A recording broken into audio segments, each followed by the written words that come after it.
he didn't live up to the hype. Now, he played 12 years in the NBA, made $65 million bucks, and had some years where put up decent numbers, but he's considered a bust, and he's like the Jamarcus Russell in football. There was a quarterback, Jamarcus Russell from LSU, that went number 1 overall to the Oakland Raiders and was terrible. But Jamarcus Russell only played a couple of years. Kwame Brown played 12 and made $65 million, but is considered a laughingstock. Stephen A. and all these guys have gone after him. And so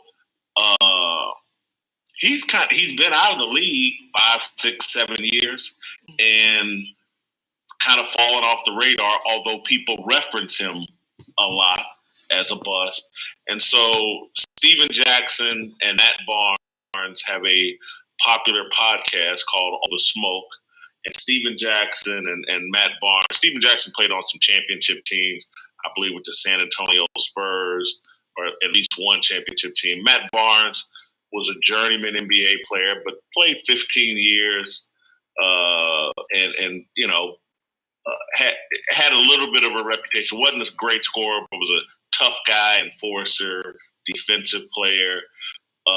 They have a popular podcast, All the Smoke. They, purport and probably do. I know these guys relatively well. They basically they get high, bring on NBA players, and talk basketball and people's career. And so Gilbert Arenas, one of the great players for the Washington Wizards years ago, is on their podcast last week. And Gilbert played a year or two with Kwame Brown, and Kwame came up and they cracked a few little harmless jokes, in my opinion, par for the course for what has been said about Kwame Brown for years. But Kwame wasn't having it for some reason this time. And it probably had to do with maybe he was a fan of the show and liked to watch it. And as you've seen, he put together several little videos responding to them, and then went on an hour and 15-minute rant that I have to say is one of the greatest things I've ever seen. And he's transformed his image with his response and all that he's done over Instagram and YouTube. And so before just one little more facts, details to enter in before we go just deep off into reacting to what he said. When I worked at Fox Sports, had Steven Jackson and Matt Barnes on my television show. And I had what I would consider a very good relationship with Steven Jackson, and was somewhat invested in trying to help him out, trying to guide, mentor, advise him on how to become a broadcaster and have a second career where he could make some money or whatever. Because a lot of these former athletes, they make a lot of money, but they also spend a lot of money, and they need a second career. And because of some of the things Steven Jackson was involved in his career, some of the criminal activity or whatever, and the suspensions and just reputation, he didn't make all the money, and he didn't take advantage of all the talent that he had. Steven Jackson had NBA Hall of Fame superstar talent, but also wanted to be a gangbanger or have that reputation, and just didn't take care. He didn't max out his NBA career. Although it was successful, he didn't max it out, make all the money he could. And, these guys take on responsibilities, kids, ex-wives, blah, blah, blah, family. And so I was interested in helping Steven Jackson out, welcomed him onto our show and, gave me some advice. We went out to dinner, and I like Steven Jackson. I really do. I can say that authentically. I think his heart is in the right place. His actions are not. Matt Barnes is a guy that I had no problems with. Had him on the show. We were not tight like me and Steven Jackson, but we got along fine.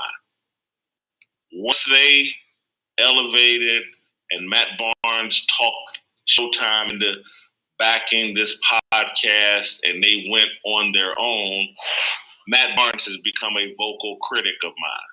And Matt Barnes is a Kobe groupie, and it's funny. When Kobe was a player, I was a Kobe critic. The rape allegations, the way he went at Karl Malone. This is some just old stuff, and just Kobe's mimicking of Jordan and his beef with Shaq, and the way the rape allegations, how he kind of threw Shaq under the bus. I was always a Shaq guy. During his playing career, I was a critic of Kobe. Post Kobe's playing career, I had a more positive take on Kobe Bryant.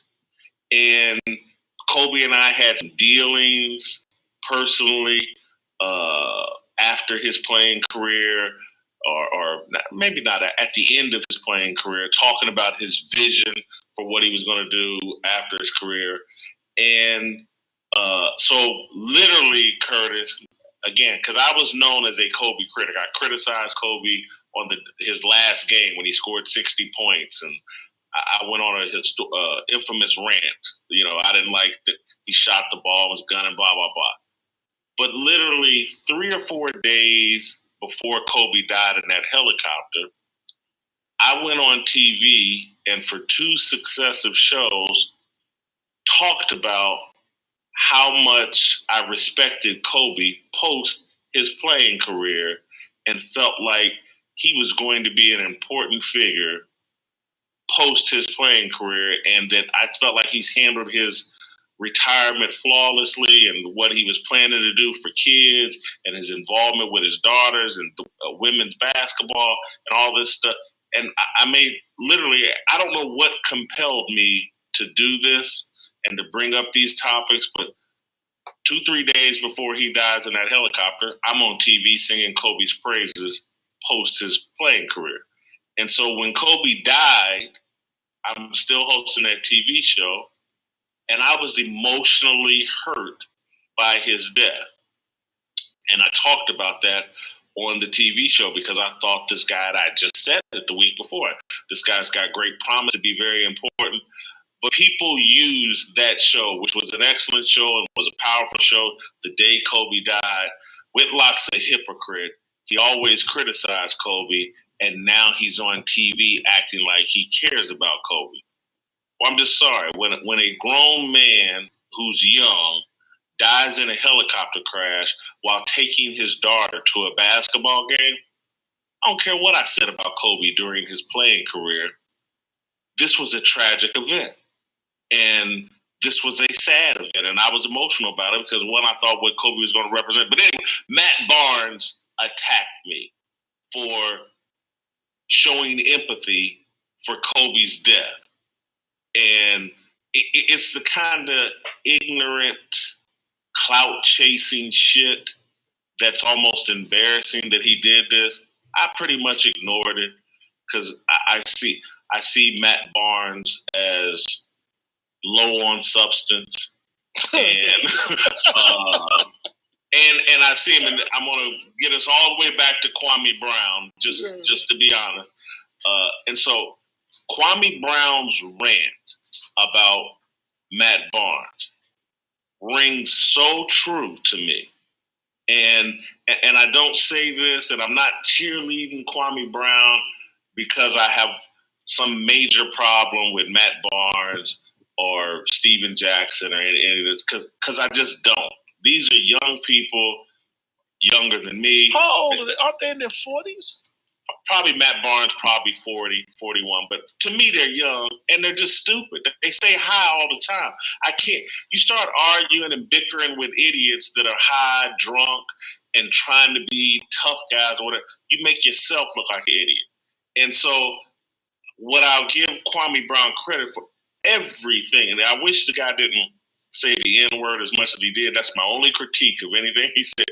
But everything else is 1,000% accurate.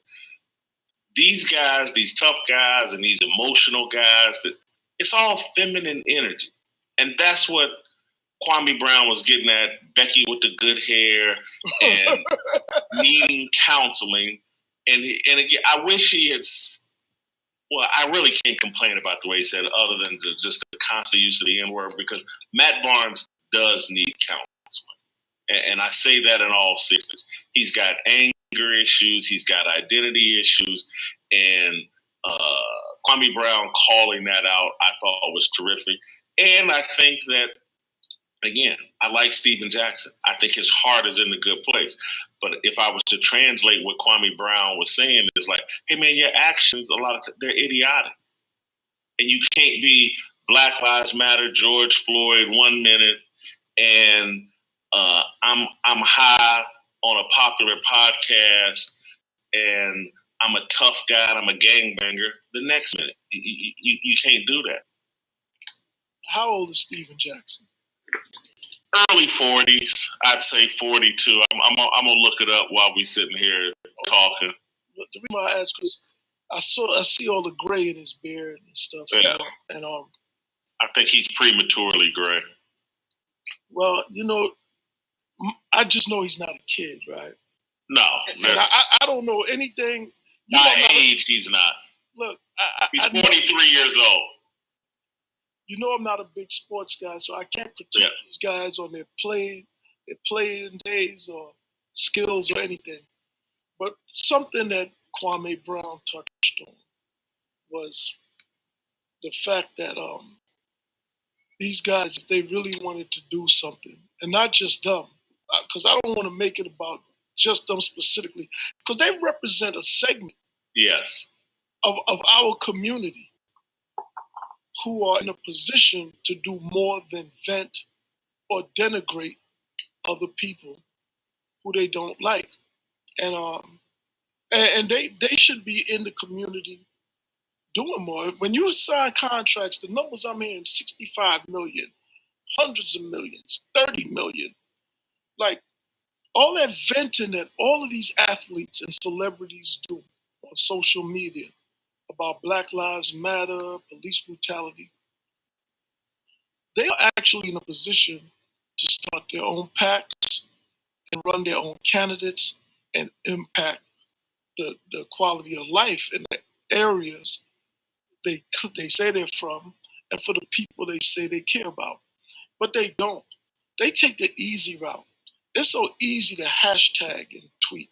So Kwame was 100% right. What I liked about Kwame, and I didn't know much about him either, other than, I hate to say it, that then he was called a bust, because there was big articles on it about how Jordan and the owner of the Wizards, and they was in disagreement about him. And unfortunately, that's all I knew about him. But when I listened to that guy talk, man, he was speaking from a place of, like he said, he spoke with conviction, man. He wasn't doing it to get clout. He sounded like somebody who just got tired of the nonsense and finally had to lash out. And as you said, what they said didn't seem like it warranted the responses that they're getting. But I think this is a buildup, and he's just sick of it, and he's going to make examples of these jokers to stop it once and for all. And I think he wanted to get something off his chest about Michael Jordan. You know, Jordan personally didn't want Kwame Brown, from what he said. He said Jordan wanted Elton Brand. And Jordan's the kind of guy, just from the documentary that I saw, I've never met him, I don't know him personally, that, yo, man, it's his way or the highway.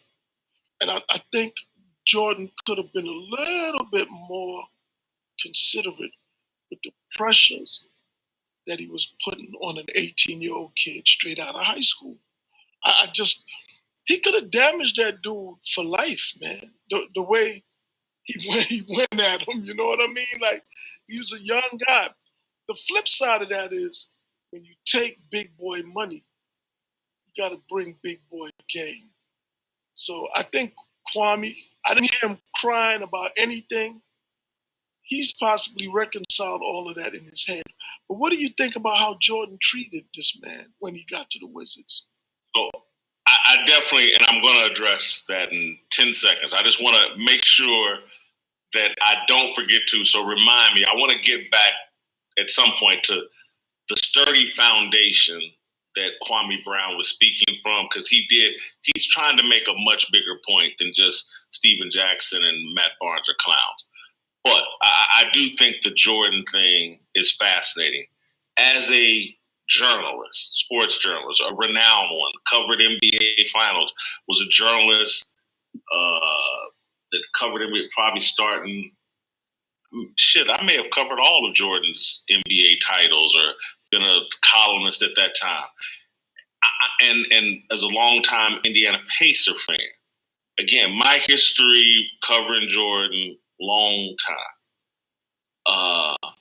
I did not realize what Kwame Brown exposed in his rant, his explanation of what went on with the Wizards when he's the number one draft pick. It blew my mind, and it made perfect sense. His explanation of that, hey man, Michael Jordan, because again, Curtis, people blame and ridicule Michael Jordan for drafting Kwame Brown, in 2001, and they put that on Jordan. And Kwame Brown yesterday or over the weekend, whenever he recorded this, he put it in, no. Michael Jordan did not want me. I was drafted to be traded for Elton Brand. This is his contention. And I was like, wow, okay. And then he says, who takes someone at the number one overall pick and then the organization starts bashing? That's a guy they really didn't want. And so I went and just looked at some things and looked at the roster makeup and then asked a couple of people. And the whole thing, his explanation makes perfect sense. Michael Jordan is playing for the Wizards when he's 38, 39 years old. Michael Jordan is used to winning. He's not out there trying to play just to be playing. I'm in the NBA. Let me collect a check. This is fun. Michael Jordan wanted to win. When he came, no different than how Tom Brady just went to Tampa Bay in his early 40s and he wants to win. He's not out here for shits and giggles and to collect a check. And so in Jordan's mind, if I can get the right pieces around me, I can still win it all with the Washington Wizards. And Kwame is sitting there Michael Jordan's like, but I can't win with no 18-year-old kids straight out of high school. I need guys who are ready right now. And so I went and looked at this team that Jordan constructed in his last of 2 seasons with the Washington Wizards. Jerry Stackhouse is on the team, played at the University of North Carolina. Brendan Haywood's on the team, played at the University of North Carolina. Charles Oakley is on the team, Michael Jordan's best friend and enforcer. Yeah. Charles Oakley's 39 years old on this Wizards team. Christian Laettner is on the team, 33 years old, played at Duke. Right there, North Carolina and Duke basically sit on top of each other. There was somebody else that was from the ACC. You could just see Jordan has built a team of veterans who he's comfortable with. And here the Wizards draft a kid straight out of high school at number 1 overall. And Jordan thinks, this dude can't help me win. I'm trying to win right now. I've only got a year or 2 left. And so with all of his henchmen, because Jerry Stackhouse is an asshole just like Michael Jordan. If anybody that knows Jerry Stackhouse, he got funny ways, and particularly being empowered. And so they bullied, because if you know anything about Jordan is a bully. He's 39 years old, 38, 30. He's bullying an 18, 19-year-old kid. There's a 20-year age disparity here, man. This kid grows up idolizing Michael Jordan, gets on his team, and Michael Jordan, Charles Oakley, Jerry Stackhouse, Brendan, and Jordan's little group, gang of, they're emasculating this young boy at the outset of his career. He was killed in the womb by Michael Jordan. And I'm not trying to disrespect Michael Jordan. He's a great player, but he's an asshole. And not only did he have his little group of players on the roster, Michael Jordan is in control of the sports media. The sports media worship Michael Jordan. And so when Michael Jordan, hey, he got small hands, he's this or that, the sports media picks up on it. And Stephen A. Smith, Mike Wilbon, I'm not bad-mouthing any of these guys. I love these guys. I'm not bad-mouthing. But Michael Jordan, the whole sports media wants to be in the good graces of Michael Jordan. And if Michael Jordan says Kwame Brown is terrible and, blah, blah, blah, because he's in a feud with management about what to do with Kwame Brown, he killed this dude in the womb. This is one of the most selfish, because one, Jordan knows, hell, I'm out of here. These are my last years playing. I don't give a fuck about Kwame Brown. I want to win right now. I need Elton Brand. And he took it out on a kid when his real beef is with ownership and the front office of the Washington Wizards. He takes it out on a kid. Kwame Brown's got a hell of an argument. Like, I played 12 years in the league. I can't be a bust playing 12 years in the league. And there were some years where he averaged 10, 11, 12 points, whatever. And then if you factor in the way he was baptized into the league, and you start thinking about when you hear the details, like, this dude was homeless, this dude grew up in a trap house, his brothers went to jail. It makes no sense other than cruelty, pettiness, being an asshole for Michael Jordan to have treated this kid the way that he did. He ruined that kid to prove a point. I was right. Y'all were wrong. Love Jordan as a player. He's an asshole. Damn. It's tough, and when I listen to Kwame talk about living in a trap house, about his mom laying on the ground face down for 3 hours, and he was 9 years old in handcuffs, and they let him sit on the couch when the police raided his home. And I got the feeling, just listening to him, that even though he made $65 million in the NBA, that basketball is definitely not the highlight of his life. That was my takeaway. He made some money, but he understands more than a lot of people the odds that he beat to be just in a good space, I imagine now. He doesn't seem like the kind to blow his money. And the thing that got me when he was talking about Steven Jackson, and I don't know any of these guys, I couldn't tell you what they did. Somebody told me Steven Jackson ran into the stands one time to fight with fans. Yeah. Ron Artest melee, he was right up there. Yeah, those are the type of things I know about him. So sports is not my big thing. But one thing I do know is that when you have successful athletes and entertainers who openly promote gang activity,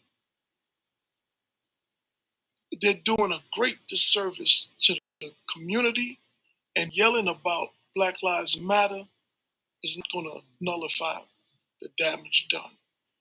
There was a rapper named Pop Smoke who was killed in Hollywood Hills by some gang members. They say the shooter was 15 years old. See, and I come from a certain element. My New York, not this new New York, not this rap New York, but my New York, we didn't have street gangs per se. That was more like the 70s. That was some real backwoods country shit, to be honest with you. Because if it ain't about money, what the fuck is it really about? See, street gangs are really for like teenagers and adolescents and young boys trying to prove their manhood. It's almost like a rite of passage in some urban areas. But when I see guys talking about they in a gang past 25, I'm really looking at them like they didn't know how to transition to maturity, to adulthood. They're stuck. You know, we used to have a saying called super seniors, like people who get left back or they couldn't meet the mandatory requirement in the 12th grade to get a diploma. So they had to repeat the 12th grade over and over. We called them super seniors. All of these guys, these grown fools, throwing up gang signs and all this bullshit. Yo, man, they're super seniors, man. And what's really fascinating is that some of them didn't even really get all into gangs until after they became famous with money. You know, and I don't know if that applies to Does not apply to Steven Jackson. Yeah, but a whole lot of these people, man, it's almost like they have to wait for adulthood to be the cool kids they never were. And they're all stuck in perpetual adolescence. They don't do grown shit. Tupac, to me, he kind of popularized it. So I'm not going to say he started it, but he popularized it. No question about it. Because, and he would tell you, he said in an interview that he never got arrested until he got a record deal. So he went backwards. All the tattoos and the thug life and all that shit. Hustling backwards, yeah. Yo, man, they get all this money. And only when they feel safe enough to pay a lawyer and pay bail and pay off victims. And pay for protection. And pay for protection. Are they ready to be a street nigga? That's the word they like to use, right? They street niggas. Okay.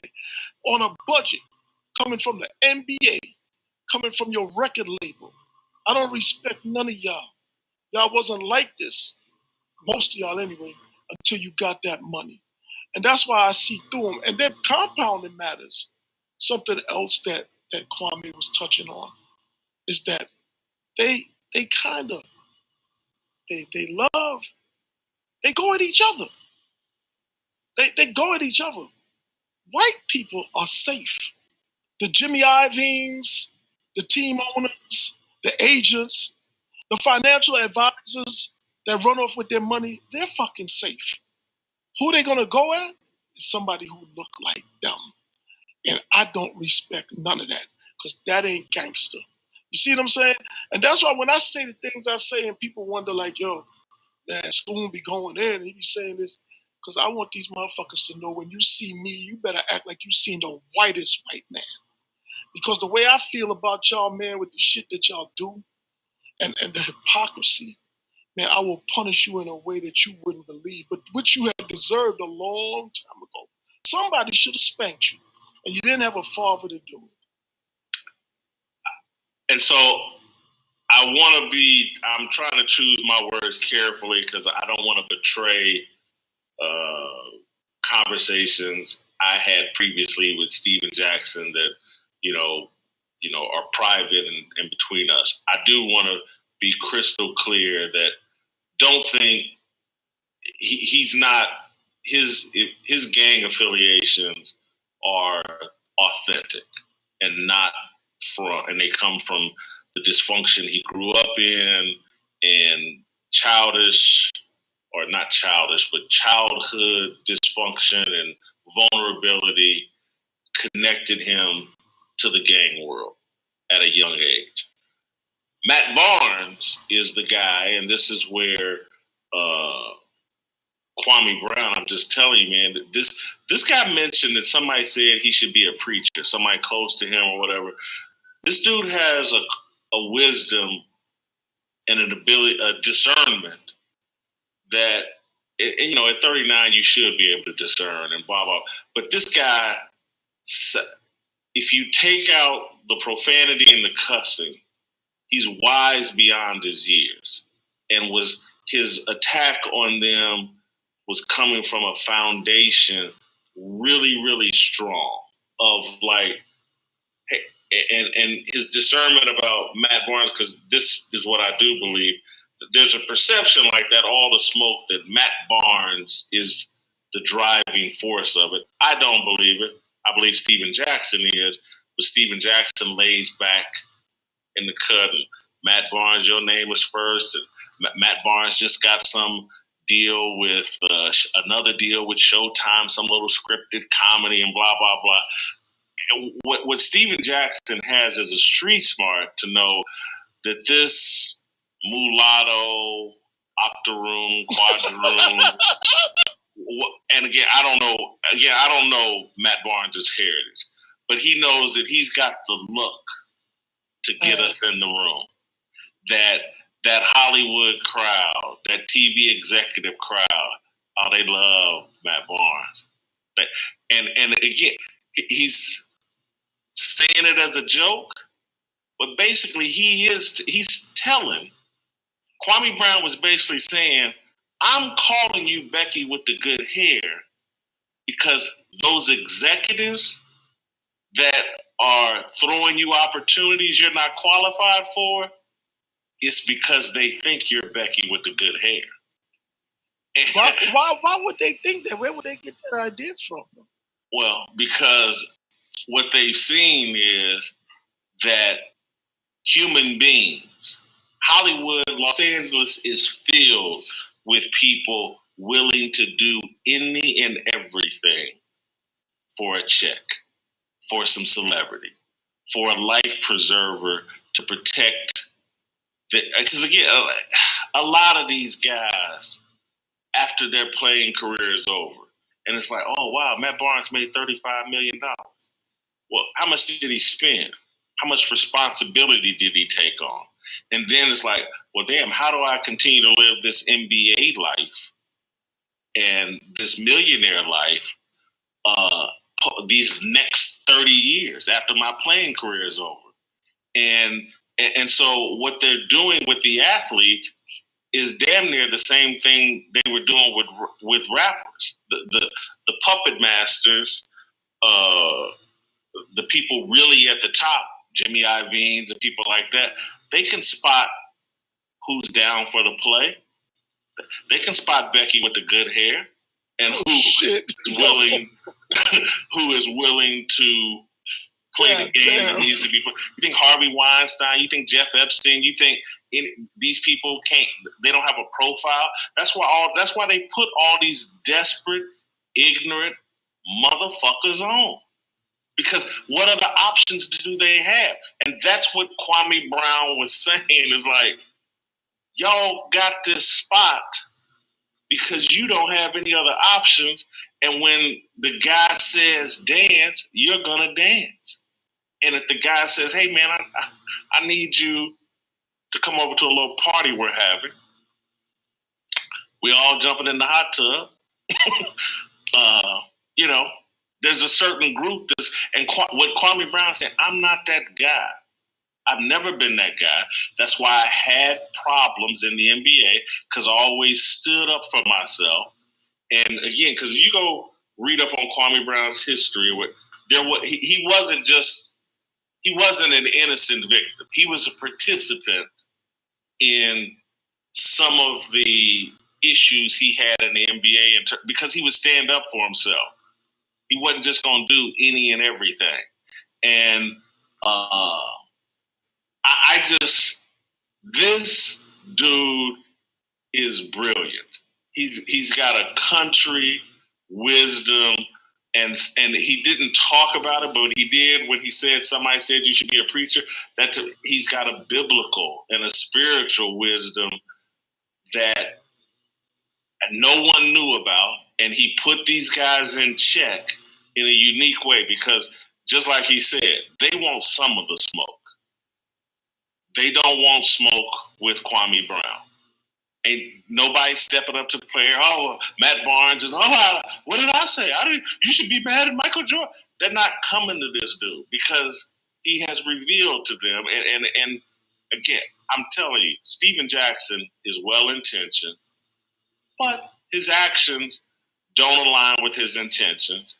He's not able to see that the gang affiliation, but because the time you reach 43, you should be able to see it. You know what, this gang shit, this is satanic. 43, 30, man. Come on. And sooner, if you get the kind of money they get, man, they got an out. They have the out. When they sign those checks for all those millions of dollars, they just don't know where to go with it after that. Well, Curtis, great wealth is wasted on the young. Because trust, I'm not going to denigrate. I'm blessed, man, that I didn't acquire any level of wealth until I could somewhat handle it. If you had rained all that money on me at 20, 21, 22 years old, I would have been a complete fool. I would have thought of myself as a god. I would have been lost in the narcissism and ego that these guys are lost in. Hopefully, it would have been for a shorter period of time, but it certainly would have happened to me. Great wealth is for people in their 50s, man. And they still struggle with it mightily. But that's a heavy burden. Yes. I'm not familiar with it, but I know.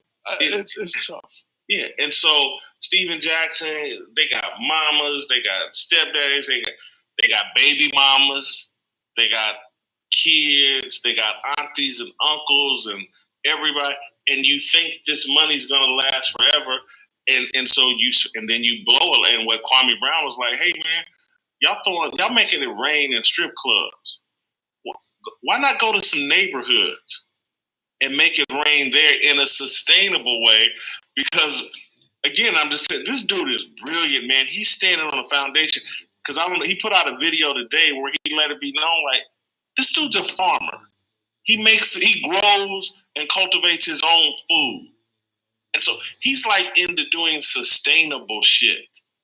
That like, when all this chaos breaks out in the world and there's a food shortage and look, man, I'm good. I own all this land, I own these buildings, and I'm a farmer and I can produce. This dude is standing on some real substance and has a worldview that needs more exposure. And so it wasn't about what they said, it's about what they represent that has this dude pissed off. He's looking at the world, he's looking at young kids that were like him, and he's saying, none of this shit y'all doing is about helping them, helping kids from your community. Y'all want to run around and protect the reputation of a dead crackhead. And I'm just sorry. Because I have... Damn. It's factual. And I'm just sorry. Are you talking about George Floyd? Hell yes. And I have sympathy for George Floyd. And again, this is where I give Steven Jackson a pass, because I've been through it with my cousin killed by police. I know that pain and what it can do to your head and mind and all that. And Steven Jackson, yeah, I don't think he's as close to George Floyd as I was to my cousin who I helped raise. But there was some sort of connection. And I get that he struggled with it. If I had watched my cousin die on tape, Lord, I would be insane. So he actually saw George Floyd die. And I'm watching him try to deal with that, and I think he's trying to embrace Islam and a religious, he's opening up things, assalamu alaikum, blah, blah, blah, blah, blah. Oh, for real? Oh yeah. He's leaning into that. But what Kwame Brown is saying, which there's some truth to, is like, hey man, you can't, your show is all the smoke. Y'all stay high all the time. Matt Barnes taped some little weak response to Kwame Brown, and he's smoking a blunt as he's doing it. And it's just like, Kwame was on what's that, the hookah? I don't know. Yeah. So I guess that's their thing, man, But they gotta be smoking something. It used to be drinking, now it's smoking. And so, But bottom line, what Kwame's saying is like, hey man, this shit y'all representing is satanic. And he didn't use those words, but that's what he's saying. Yeah. Y'all breathing death into young people. The dude broke down. Y'all not sitting here telling young people how you can make it. Y'all sitting here telling them how they can't make it, how the whole world is against them and oppressed. And he said, my life is testament that that's not true. And he goes, and their lives are too. This dude was on some brilliance. He had a much bigger point he was making than just, these guys said some disrespectful shit. First thing, something you said about getting invited to these parties and you're in the hot tub and all that. This is a story that was told to me by a friend of some friends of Will Smith's original circle when he got to Hollywood. So Will Smith got cast as the Fresh Prince of Bel-Air. And when he was moving from rap into acting. And the Fresh Prince of Bel-Air is based on a life story of this guy named Benny Medina, who happens to be from New York. He's an openly gay Latino dude that went to Hollywood and was taken in by a white family or whatever. Of course, they changed things around with the Fresh Prince. He had a party for the show, because they were going to launch the show or something like that. So, of course, Will was expected to be there, or something to that effect. And Will with his crew from Philly, some street, not like gangsters or nothing, but, urban inner city black men, with a certain edge to them. They pulled up at Benny Medina's house, or the house where the party was. And there was some like big muscle-bound men, like Chippendale dancers outside, like gladiators or like guards holding I don't know, some kind of spears or something.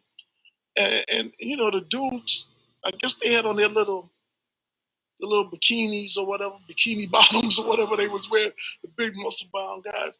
So the other dudes was like, yo, is this where the party is? And they asked Will, they was like, yo, we ain't going in there. And Will told him, look, man, I'm going in there. Y'all coming with me or not? And he went in the party. Some of them didn't. And Will went on to big major stardom. Now, I mean, it was a party thrown by the guy and all the VIPs, the usual suspects, the Quincy Jones and everybody else were there. Well, Quincy Jones already done told you what he was about. Hey, listen, he's the ringleader. At least he was the ringleader. It seems to me that Diddy's kind of moving into his spot right now, but that's another story. You know what I mean? But again, it's a weird world out there, and I think that guys who are from Los Angeles, who are from the streets of Los Angeles, who come up with those gangs, who get millions of dollars, even though that they're kids when they get the money. If they're going to make a choice, it should never be that world, because money comes with strings attached. And Kwame said something like, a lot of these guys act like a woman and her husband is bad. Like they feel they could say anything and do anything because they daddy. And I'm not speaking on Steven and Matt. Admittedly, I know nothing about these people. I really don't even care about them. They're not relevant to me, to be honest with you. Don't watch this show, nothing. But I was sent the clip with Kwame.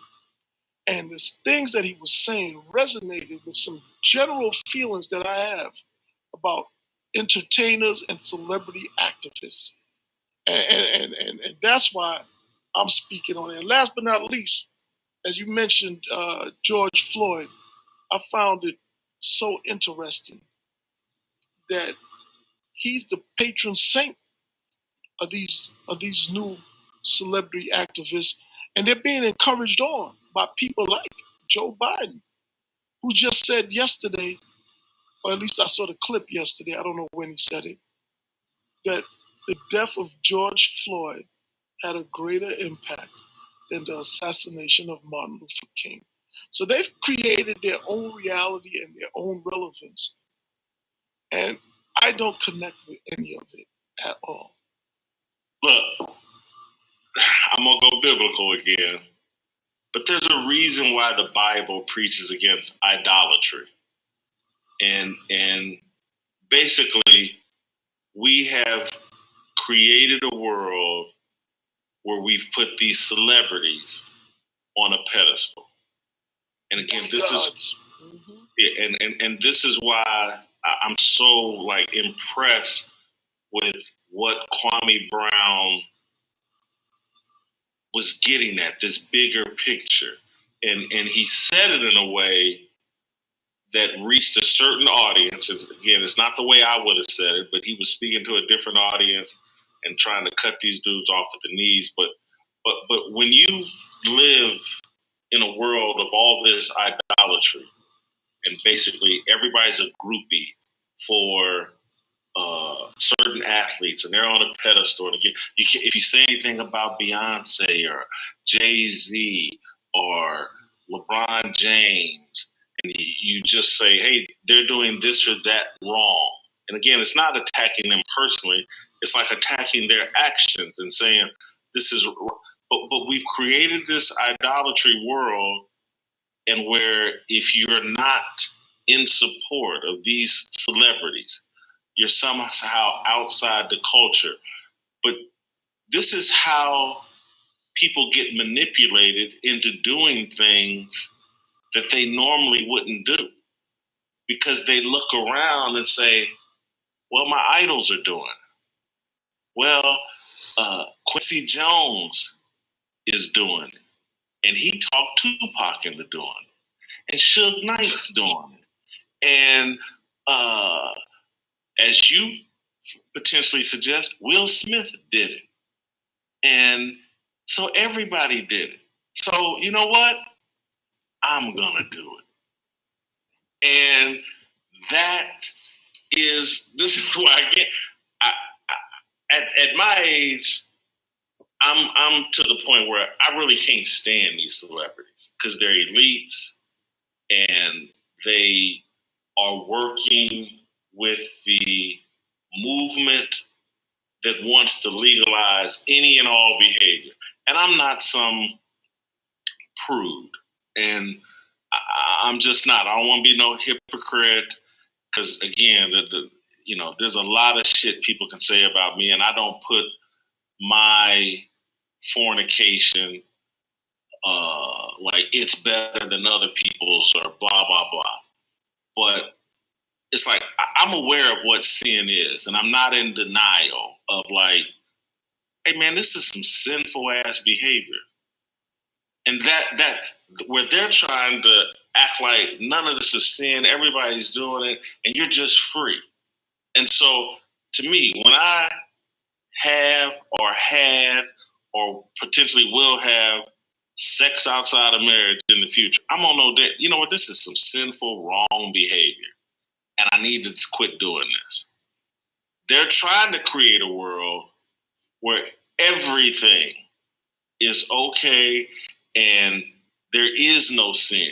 And so if you're having sex with a child, if you're having sex, again, I'm if people hate me for it, I'm just sorry. I gotta be hated for it. But two men having sex, that's some sinful ass behavior, man.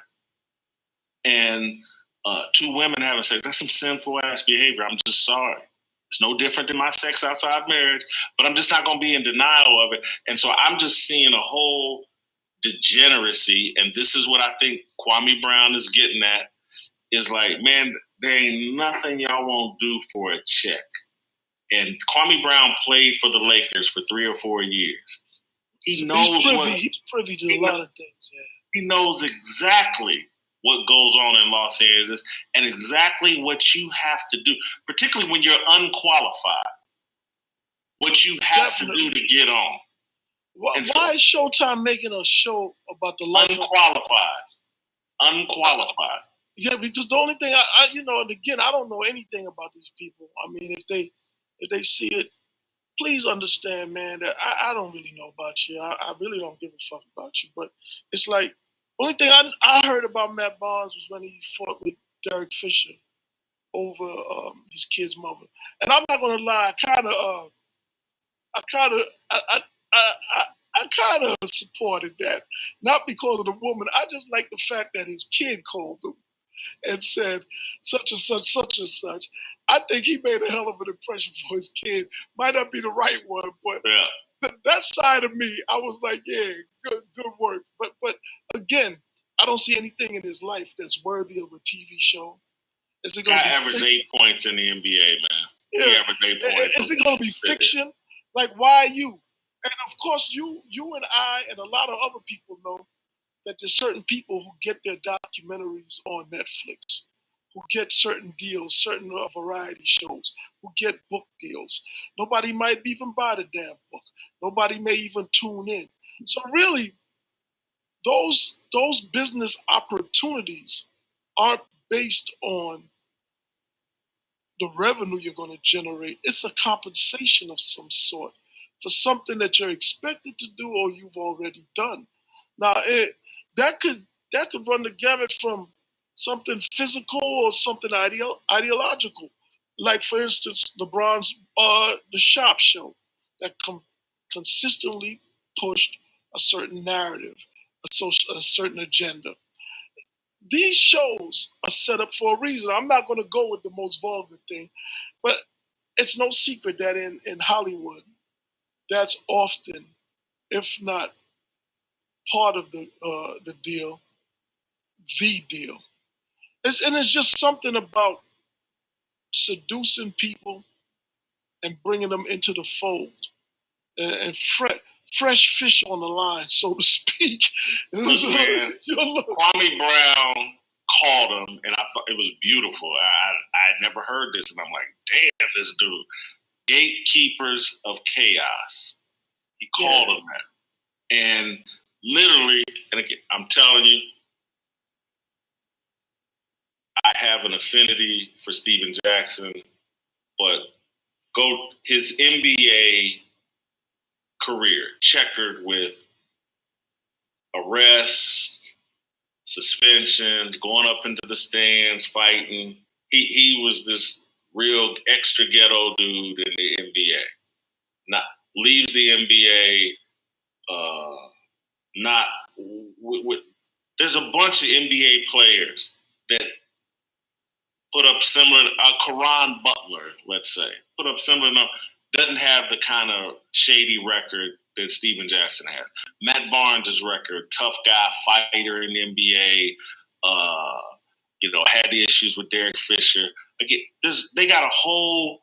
They done leaped over 100, 200 other guys, Jim Jackson or whomever, that have really solid reputations. But it's these two guys that we're going to throw our support behind. And that's why Kwame Brown's like, this is some gatekeepers of chaos. There's certain people that get these opportunities that instead of guys that might represent something better, it's like, who's down for the play? Who's down? And again, the guy is saying, you could be promoting, you could be talking basketball, but you could also be promoting a positive message to kids, because somebody has educated, the guy figured out on his own. If your message is telling kids the world is against you and you can't make it, as opposed to telling kids, here's how you can make it, you're feeding kids poison. You're setting them up. You're leading them to slaughter and destruction. And the guy said that. And that anytime your job is, or you get involved in a movement, and he was attacking Black Lives Matter very strong. You involved with a movement that's destroying the mindsets of kids, and particularly black kids. That's some satanic shit, man. Do you think Steven Jackson's affiliation with George Floyd played a role in the opportunity? No, they got this before that. Oh, okay. They got this. That was started before the George Floyd thing. Again, Matt Barnes is the driving force on the surface. I believe Steven Jackson's street smart, and he's like, this guy, I can put this light skin, Becky with the good hair out front. Oh, man. I'm going to play the back. I'm the muscle behind the scenes. I got the street connections, blah, blah, blah. Matt's my front man, and this is... You're giving it to Matt today, huh? I'm just fact check me on any of it. I know. And I'm not trying to, they're young, man, but they need to do something better. They ain't that young. They don't get that pass from me. But what I like about KWAME is that a couple things I get from him is he's content with who he is and where he is at this point in his life. And he may not have that lavish lifestyle that they have, but I think it's by choice. The fact that he's farming his land and all this, he's put himself in a position where he can tell certain people, nah, I'm good. And the difference is, right, everybody thinks it's money. Money's part of it, but you gotta have certain morals and values that you don't lust after what these people dangle in front of you. Like, I don't really do the religious thing as much as you do, but it's like almost like Satan tempting Jesus on the mount, telling him you can have all these things. And you can, but it comes with a price. Some people are willing to pay that price, but the power that you have is the power to say no and be content with what you have, whatever that is. When you realize you've maximized your potential and you've acquired the most that your talents and abilities can get for you, and you say, you know what, I'm good with that, then you're not a mark anymore. It's when you want things and you desire things that you know you rightfully shouldn't have because you're in no position to earn it. See, when you don't want to earn what you have, but you want it nonetheless, is when you become susceptible to these predators, these spiritual predators. And again, this is not just about these individuals. They're not that important to me, but it's a lesson for everybody. And also, the thing that bothers me, right, is when I see so-called black celebrities with all this security. Like everywhere they got these big beefy guys everywhere they go. And you know that security is just for some other black celebrity for when they get in the club and they get, it's the most bizarre thing, man. Like, you're not that important. You're only going to be on the scene for a couple of years, but you got all this security everywhere you go. People worth 20, 50 times more than you don't travel with that kind of security. People who's been famous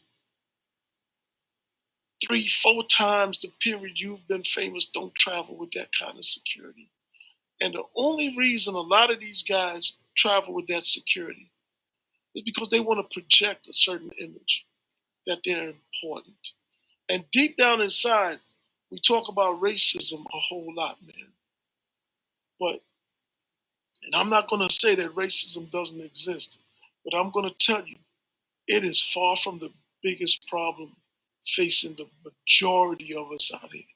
We got so much going on in our mind that isn't getting addressed. That until we get to that point, we won't be able to move forward. And a lot of it is self-induced, man.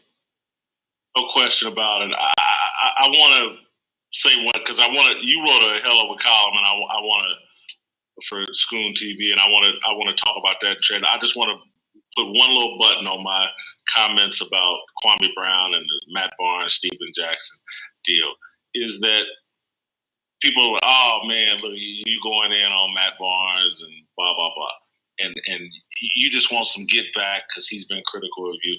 Look, everything I've said today has been in my head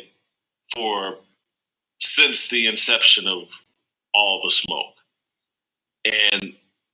But if I had said it then, oh, you hating, oh, you jealous, or you just got a problem with Matt Barnes because he attacked you, blah blah blah. And so I was waiting for a time where what I said could actually be heard and digested based on the facts. Kwame Brown created that opportunity. Created opportunity for what I'm saying to be heard in context. I hope that these guys transition and do better and represent something better. I actually think Steven Jackson legitimately wants to do better. Matt Barnes, I completely agree with Kwame Brown. That dude needs some counseling. He's angry, identity issues. It's nothing new. Same things I was saying about Colin Kaepernick and the confusion of growing up mixed race or what. And maybe Matt Barnes isn't even mixed race, but he certainly wants to be seen as a hardcore black dude. I'm hard. I'll fight anybody. And Derek Fisher, I'll beat you. Blah blah. And just there's a certain age, and again, because I used to be that kind of an idiot. I got in some really stupid fights and blah blah. I used to be, but there's a certain age where you're just like, man, this fighting is stupid. And I got this. I can win far more battles. This is like John Thompson, the Georgetown coach, used to say, more money's made sitting down than standing up. And damn, you gotta and he say that to athletes. Damn. Far more money made sitting down than standing up. And that's like, if you can use this thing right here, let's play the world. I gotta keep that one. Yeah. Yeah, but yeah, like you said, my article, which kind of dovetails into all of this, you can read it on schoontv.com, the town hall. It's called "Are You Not Entertained?"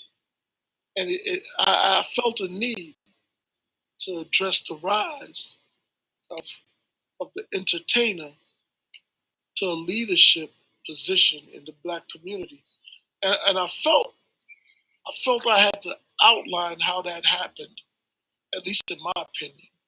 And I used a lot of historical data and traced it back from even the times of slavery.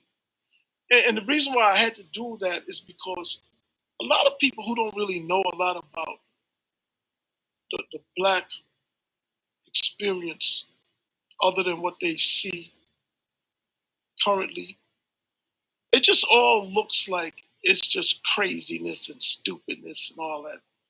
But there's a pattern in it. There's a way that we arrived to this point, and I attempted to outline that. What did you think about the attempt? No, I want to ask you a question. Yes, I want to ask you a question. Yes, you asked me the questions now. Yeah. I read the piece and I love the historical background, like Richard Allen. You referenced it. I was like, man, this dude I did some research. I'm very aware of Richard Allen and all that. And so the question I wanted to ask you, is because it's left unanswered in the piece, is you said that Black religious leaders had been our leaders and had been at the forefront of the Black struggle. And now first celebrities, they were. And well, I wouldn't call them celebrities. I'd call them legitimate spiritual leaders who represented the Black struggle. And so the question I had was, we transitioned into entertainers and athletes and celebrities. Were we not better served when religious leaders, Richard Allen, Frederick Douglass, people, Martin Luther King, Malcolm, people with some kind of spiritual background or foundation, were we not better off with them as leaders and the face of our struggle as opposed to athletes and rappers and singers? They were definitely better than rappers, athletes, and singers. But I think the comparison is it's kind of it's unfair because the rappers, athletes, and singers are an outgrowth of that, in my opinion. See, what started off as religious and spiritual, I believe, and this is just my belief, that preaching was a safe occupation for black men. Black men could not demonstrate power in any other way back in the 70s. I mean, the 1600s, 1700s, 1800s. So, being a preacher, everybody was concentrated in that lane. If you wanted to distinguish yourself, you were the preacher. You were the head of the black community. You know, you were the guy that you had some kind of thinking skills, communication skills, what have you. If white people wanted to communicate something to slaves, they're going to talk to the smartest one or the free black men or whatever you want to call them. I think rhetoric has played such a big part in our cultural identity. And to this day, we value rhetoric in a way that, you know, that you can kind of talk your way to the top. So yeah, the preachers at the time, they were good, but we had to get beyond that. And when we started getting beyond, why do we have to get beyond that? Because they were just limited to speaking. I think the preachers were preachers not simply because they wanted to be preachers, but because they weren't going to be allowed to be anything else. Even like I pointed out in the article, even when the, Howard University was being set up, it was first set up to be a seminary. Spelman was set up to be a seminary. Why is that a negative? It's not a negative, it's a limitation. It takes more than religion to build a nation. Religion is good as a foundation, but you're going to need scientists, you're going to need politicians, you're going to need a whole... What nation were we trying to build? The nation was already built. But if you're trying to build a community up, in order to integrate the black community into mainstream America, we had to be brought up to speed. And I think you had to bring us up to speed required more than just a sermon from the Bible. In order to integrate us socially, economically, we had to know more than just Bible verses. And I think this is a fact. That's just how I see it. I know. I know. That's why I wanted to have this discussion. Yeah, man. Because there's infinite. The Bible, which I keep very close. Okay. And look, man, I'm a sinner, and I make. Yes, sir. I'm not some holy roller, but there's thousands of years of collective wisdom in this book that, to me, covers everything. Every question can be answered in this book. And so I'm not sure if we needed more than Jesus. Right. And I think we've made a mistake in thinking that, and that's how we got to this path of, all these other people. And again, I'm not saying that any of these preachers were perfect. They're men just like me, sinners just like me. I'm sure they fornicate and, everything a man does, they do. But I'm just going to tell you how it works for me, School. Yes, sir. It's like when I start my day with gospel music, mm-hmm. and just start my day, my engine running on that, I make far better decisions the rest of the day. When I remind myself that I'm a Christian, I make far better decisions. When I remind myself that I'm black, it doesn't, particularly the way it's set up now, because they've allowed black to be defined as a bunch of negative, ignorant shit. And I shouldn't be cussing. Black is a political ideology at this point. Yes. But let me say this, though, Jason. A lot of people came to the New World to escape religious persecution, right? But and they came for religious freedom. Because, well, same thing. They was escaping religious persecution in Europe or wherever, and they came here for religious freedom. And that's all well and good. I am a believer. I believe in a higher power and all of these things. I try not to speak about my spirituality too much, but I am a believer, right? Now, when it was time to establish the United States, they went to war. It was soldiers. It was military genius. It was bloodshed. They didn't just go to church to establish the United States, okay? I'm not saying they didn't go to church, but they did more than go to church. They recruited people. No, there's no question about that. So building a nation, right? Building a community, building a neighborhood requires more than going to church, is all I'm saying. And I think at the time, because slavery was still in effect with Richard Allen, who himself was a freed slave, I think the power structure was very comfortable with black men as preachers. So we were steered in that direction. I think if we had other opportunities, those men may have chosen other occupations. So now the premise of my article is this. Because of our fixation with, not fixation, our limitation with rhetoric and preaching and what have you, the spoken word, we've become very good and proficient at it. Black men are always, admired for their speaking abilities. It started there, but it progressed into motivational speakers and politicians. A black politician, man, he'll give you a speech. And Martin Luther King over there, I have a dream, down to the degeneracy we see today with the rappers and pimping. It's always with the wordplay.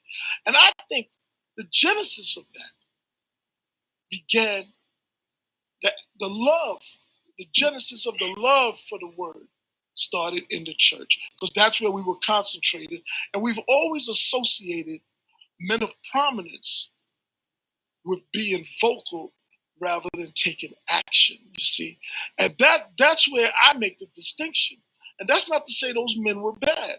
I think they were good, and they did the best that they could during the time period that they existed. But today, there's so many other ways to contribute to the community. And yes, I think we should all see ourselves as Americans. Because number one, this is where we live. Number two, we have nowhere else to go. There's nowhere else we want to go, Curtis. Look, I'm getting there. They can talk all that Pan-African shit that they want and all that, but this is it, Jack. So you got to make the best of this. Stop acting like you hate it here so much. Things ain't perfect, but you gotta find a way to make it better for yourself, and by so doing, make it better for others. And the problem, I'm gonna let you have it in a minute, Jason. Look, the problem that I find is that there's so much emphasis on race when the real emphasis should be on power. You see, and a lot of times, what we call racism is in fact a lack of respect or discrimination against people who have no power. And unfortunately, for a lot of reasons, that fault line is usually along racial lines in a lot of instances. But to me, right, when I think of racism, I think of the fact that South Africa is the only country that had nuclear weapons to denuclearize. And they did so before handing power over to the black majority. See? Because these people will talk about their Bibles all the time, but what they really, really value, Jason, is the ability to inflict destruction. So when South Africa had those nuclear weapons, and right before Mandela was elected, as they knew he would, because it was all set up before he got released, they denuclearized the only country in the world to voluntarily, supposedly, denuclearize. And why was it so important? Well, you have to think. With those nuclear weapons, South Africa would have had a certain degree of power. That's what the world looks at. Black people, the ones who are disenfranchised, they need to be honest with themselves and say, what power do I have? And when you get the answer to that question, that might really be at the root of why you're being treated the way you say you're being treated. And what you have to do, instead of begging people who have power to give you some, you better start working on getting some. And it comes in different forms and different levels. It's not always with a gun or whatever. Ultimately, though, the world is about how many nukes you got, how many nukes I got. When America was the only nation with nuclear power, the Rosenbergs, Ethel and Julius, made sure to give it to the Soviets. In their mind, they didn't do it for Rolls Royces and a lavish lifestyle and a yacht in St. Bart's. They did it because their ideology, they were idealists. They felt like there needed to be a balance of power to avoid tyranny in the world. And I'm not saying I agree with them or disagree with them. I'm just saying that at the highest level, when you're talking about self-determination, do not negate the importance of power, whether it be worldly power, spiritual power, whatever kind of power you believe in, you're going to have to tap into it to impose your will. And so, I mean, there's a lot that you said there that I agree with. I just don't think there's a higher power than a connection and a spiritual relationship with Jesus Christ. And so when I look at the history of America, what made America ascend to such great power? And I believe it was the Judeo-Christian values that the country was founded upon. And then I believe Black people, our journey here in America and our pursuit of freedom drove America to live up to its Judeo-Christian ideals. And so, you know, I've seen actual, Glenn Beck has a museum that he collects all these historical items. I've seen like rough drafts of Thomas Jefferson's Declaration of Independence. What was actually written in there, and I believe 11 of the 13 colonies approved, but for it to be in the Declaration of Independence, all 13 colonies had to approve. And so Thomas Jefferson's Christian ideals and stuff was laced throughout the Declaration of Independence. And he went on a direct assault against slavery in the rough drafts of this. Two of the colonies, and I can't remember which ones, wouldn't, and so he had to tone it down. But what they did put in the Declaration of Independence, what they did put in the U.S. Constitution, were some Christian values, and Black people pursuing and making America live up to those made America ascend to a level of greatness and world power that's unprecedented, in my view. Maybe Rome or back in the day, I don't know. American power is unprecedented. Yeah. Let's make no mistake about that. Okay, so to me, Judeo-Christian values did that. And so as Black people, I look at our history, and when we were wrapped in Christian values and our leadership, and all of that was wrapped in Christian values, we were at our most powerful and promoted a level of change and improvement in America, for just in the country overall and for us individually. And now that we have perverted it, and people like Al Sharpton come dressed as a minister and give off a few words sounding like a minister, but he's really a politician and a grifter or a hustler or whatever. And so the whole thing's been perverted over the since Dr. King's assassination, Malcolm X's assassination. And I know Malcolm X wasn't a Christian or whatever, but had a real strong spiritual, God-based foundation. But ever since then, we've been going the wrong direction.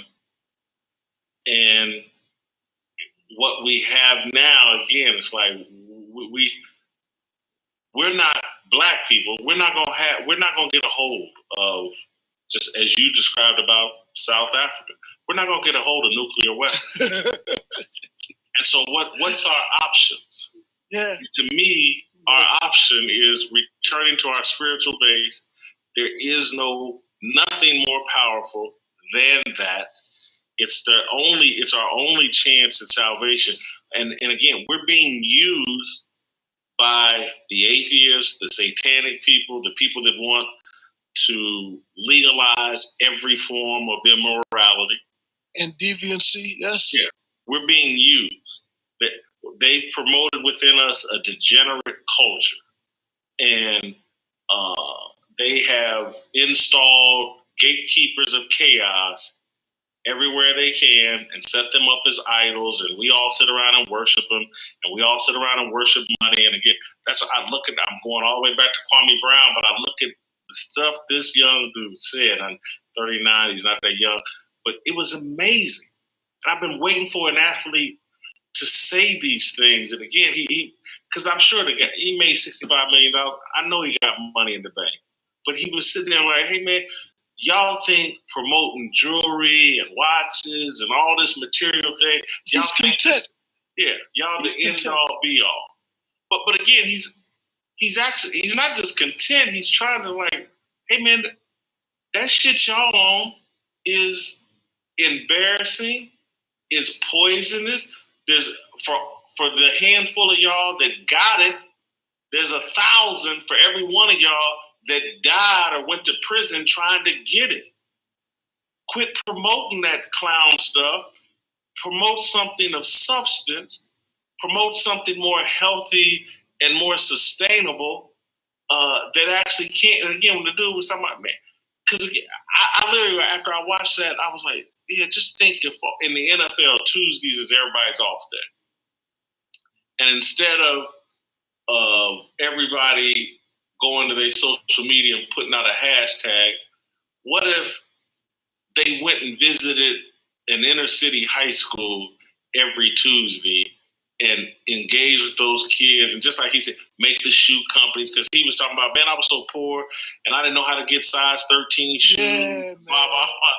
He goes, what if they came to, and you can make Adidas and Nike give these kids the shoes they need so they're not embarrassed and blah, blah, blah. The power that we do have, we don't use, and we don't even ask. I agree. We don't even ask these guys to do it. We're not, they can put out a hashtag, go to a march or a rally, and build up their social media following. They're not doing any of the work that needs to be done that creates sustainable change. They're doing some shit that serves Nike, serves China, serves their social media feed, serves their own bottom line. And he called them out on all of it. And I just, again, look, I'm going to tell you this, Kurt. I'm going to say this and then I'm going to let you hand the mic back over. But you're going to live to see the day. You're going to live long enough, because we're not that far, where you're going to be like, wow, man, we have no path forward without Jesus. Anybody listening to this, that's where we're headed, because we're getting what we deserve right now as Black people and as America. This country's gone so secular, and there's such a disrespect and a lack of understanding or just knowledge of what Judeo-Christian values did for this country. Black people, white people, Hispanic people, they all gonna learn this lesson, this abandonment of the values that made this country great, and going off into this satanic shit is blowing up in our face, and everybody's gonna realize it. All right, a couple things I want to say. Make no mistake about it, I love America. However, I'm not going to lie about the trajectory that America has been on. I think having an honest discussion will help people understand better how to move forward. Slavery increased a lot of wealth in this country. It definitely did. Globally. Well, we're only speaking about America, but it did globally. You're correct, you know? Look, slavery has been here since the beginning of time. Well, we're talking about the transatlantic slave trade, right? It increased a lot of wealth in America. And yes, numerous people, as you could see in my article, were against slavery, white people. I think one of the fascinating things in my article is that at every step of the way, whether in a good direction or a bad direction, there were white people involved with the black people going in that direction. From the early white abolitionists and missionaries to the civil rights activists to the Yale Skull and Bones with the Boule, whichever way, there's always white companionship, guiding, directing, supporting in this country historically, right? Building the schools, the HBCUs. When a lot of these new activists get on their soapboxes and talk about white people, they paint them all with a broad brush, not realizing that, like us, they're not monolithic either. There were even white abolitionists like John Brown, who took up arms against other white people to end slavery, lost his life, was executed as a result. And he was a Christian because those whites thought that slavery was against Christ, anti-Christian. But you cannot dispute that there were whites who claimed to be Christians who participated in slavery. And therein is the issue, right? When you say the Bible, that one book has produced so many different belief systems. As I was talking about the African Methodist Episcopal Church, AME, part of the reason why they broke off is because they didn't like the fact that they were segregated in the white Methodist church and had to sit up in the gallery and couldn't move around. So even within the people who were helping or sympathetic, there was still some kind of separation. And yes, this was in the late 1700s and so on and so forth. You mentioned Thomas Jefferson, but you didn't mention Sally Hemings, the black slave girl, not woman, girl that he slept with and had children with. Now, again, this is a different time in history. That doesn't mean his writings were any less profound, but we cannot whitewash history. We cannot have revisionist history, whether it's about instilling a false sense of accomplishment in black people or absolving white people of their sins. You know, let's just tell it like it is and let the truth fall where it may. Now, when you talk about America and its growth, when you think of the expansion west, what that meant, no, it's not like somebody snapped their fingers and the Native Americans just disappeared, man. Like, you understand what I'm saying? And all of that is part of the story of America. And I'm not someone who's stuck in the past that wants to put people on trial who are already gone for abuses committed against people who are no longer here. I'm not that guy, but I'm about being honest, man. In the world, power is about the ability to impose your will. And that's why there's a secular system and then there's a spiritual system. And when you deal with spirituality and a belief in God or Jesus, like you say, or whatever, it means you are not looking for your reward in this life. But the people who are looking for their reward in this life, they move a certain way. And it has nothing to do with that Bible, Jason. Nothing. And so I want reward here and in the afterlife. And I do believe there are great rewards here for practicing Christian values, religious, spiritual values. Great rewards. I'm not interested in whitewashing anyone's sins. I'm not interested in blackwashing anyone's sins. I have no interest in that. But what I do know is the world is filled with sin, including my own. And so if we really wanted to look at the history of the world, whatever Thomas Jefferson's sins are, and there were many, someone can point to a black person, a black country. They can point to me. They can point to you. Yes, absolutely. Blah, blah, blah. And again, hell, there's stuff going on in South Africa right now. They stripping white people of land and all kinds of stuff going on. Unfairness is a part of the world. Do we accept unfairness and just like, oh, well, that's just some blah, blah, let it roll off our back? No, but I don't think that Thomas Jefferson, any of them guys, had some special level of unfairness that everybody else, Asians, Hispanics, white people, black people, all of that same sin, all of that same exploitation, and conquering new countries and overtaking the people that was already there. Black people done it, white people done it, blah blah blah. I'm gonna let literally. And I'm not saying this is pie in the sky, but somebody much smarter and more powerful than me is gonna have to do the judging on everybody's sin, including my own. I agree. I agree.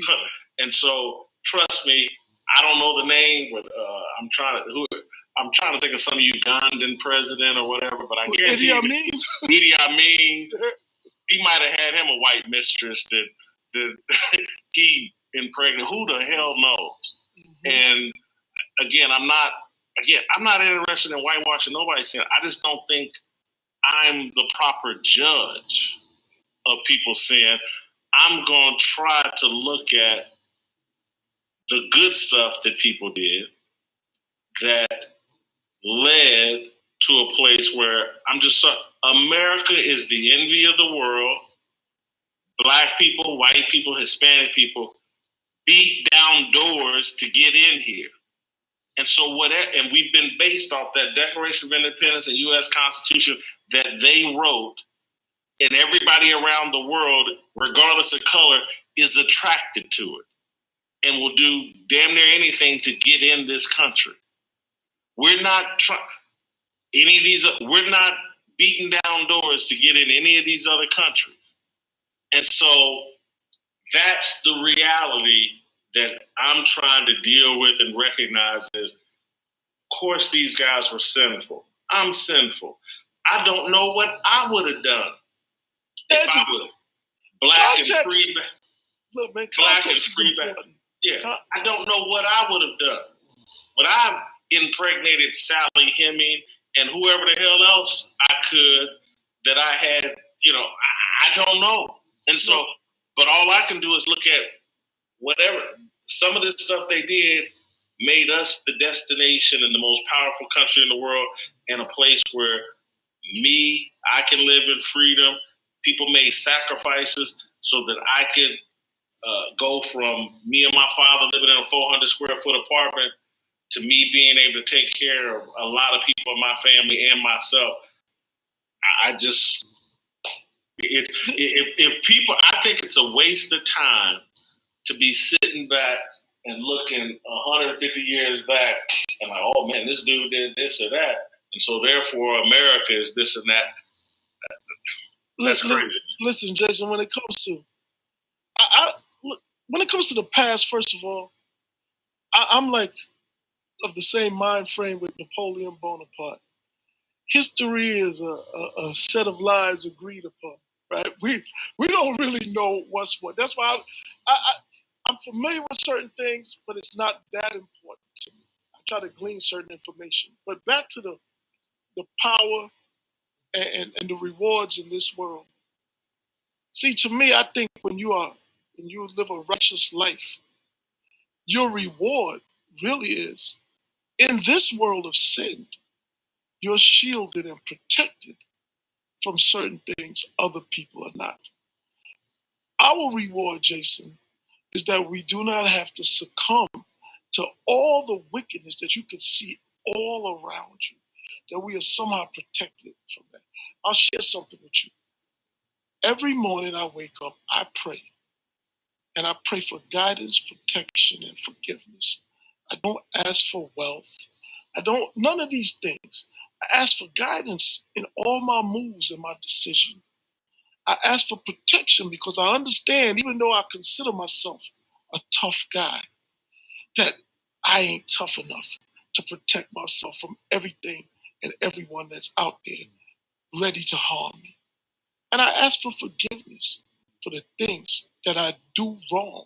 Still, I acknowledge that, but again, the rewards that you get when you're spiritual are very different in appearance from the rewards that you get when you're secular.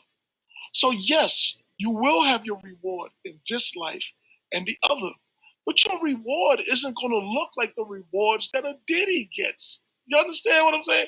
His rewards are very, very finite, superficial, and all of these things. And really, when you have a spiritual mindset, those things aren't really attractive anyway. Back to Kwame Brown, which is why they said they thought he was going to be a preacher. He's content in the best usage of the word with being who he is in his Denali truck on his farm, growing his food and helping out the community that he's in. And a lot of us, we should be more content with our range of capabilities. Once you've maximized your range, that's it. Don't worry about everything else. Let that take care of itself. And he seems like he's in that place. And that's what I call a place of peace. And we should all be that lucky. And Curtis, this is the best podcast we've ever done. Oh, man.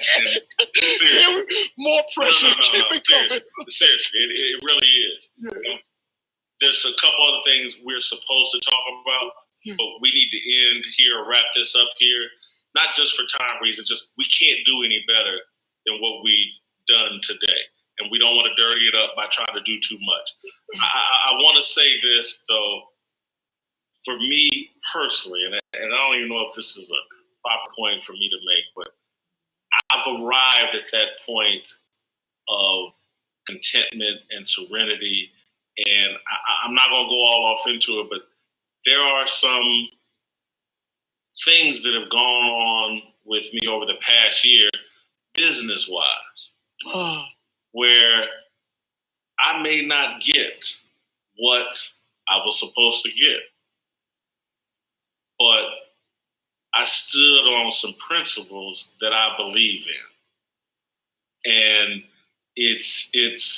and I'm going to continue to stand on those principles because people have made the mistake and think that I'm moved by money. I've never been moved by money. Money has come to me as a result of the principles that I stand on and the way I have done my job in a principled way that protects my integrity and maintains trust with my audience. And I'm always going to stand on that. And there's always been moves I've made like, why do you do that? Because in this very secular, corrupt world, there's only so far I'm going to go. And my word is always going to be my word. Period. You will always going to be able to. And look, I'm in position to live that way. I don't have a wife and kids. It's much harder. You make more compromised decisions. Mm-hmm. You have more mouths to feed and, the responsibility. And so I'm all circling all the way back just like you. Man, I got so much respect for this Kwame Brown. I don't know if this dude he may hate my guts, and maybe when I was on TV or I wrote something about him, I don't know. But this young dude is a voice we need, and a former athlete. I know he didn't have the greatest career, but man, he said he knows how to play the game of life, and I believe it. And last but not least, for the brothers out there, never forget, man. Men make money. Money don't make men. Get your priorities straight. All right, Jason, we good? Awesome. All right, bro. See you next I'm going to week. have to watch this one myself. And I just did it. I'm going to watch this one myself. Yes, sir. I don't know if we at Kwame Brown's level, but we close. Yeah. All right, bro. Have a good one. All right. Share, subscribe, and like our YouTube channel to get alerts for new episodes.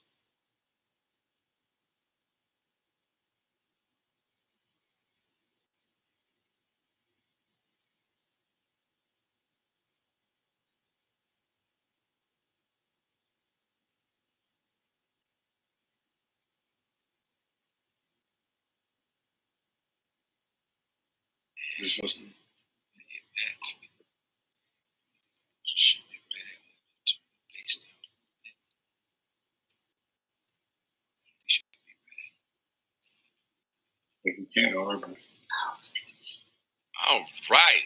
Ladies and gentlemen, what's going on? You guys know how I do. It's your boy Tommy Sotomayor, and we are live on a one-on-one. And this is a one-on-one that I had to do. When you hear somebody going in as hard or harder than you on a situation that, to be perfectly honest, we all should find a problem with it.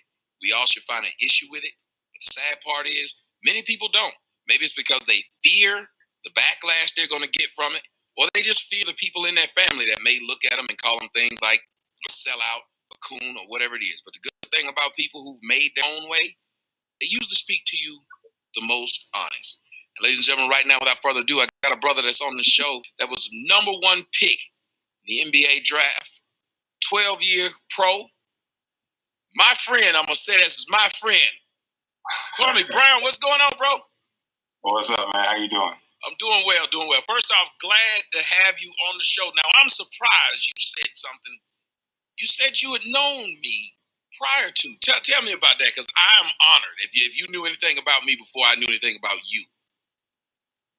Well, see, to me, like you like a fresh air. You like a breath of fresh air for the people who want to say what you can say but can't say it because we have a job or something that'll get us fired, or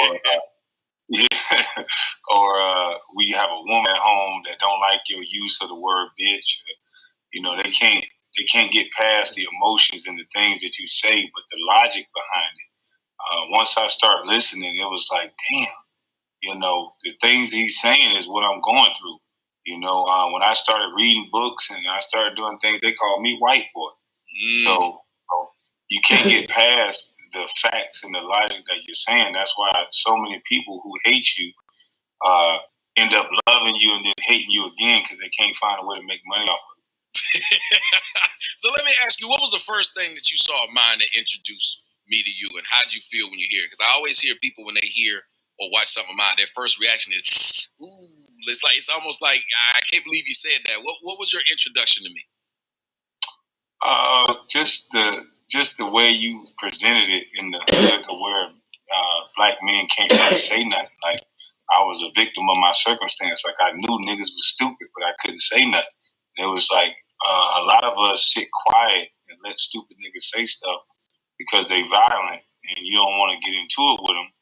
And so you just a victim of your circumstance. And it's like, it's unfortunate, but when I heard you speak, it's like, damn, this dude's saying everything that I'm thinking.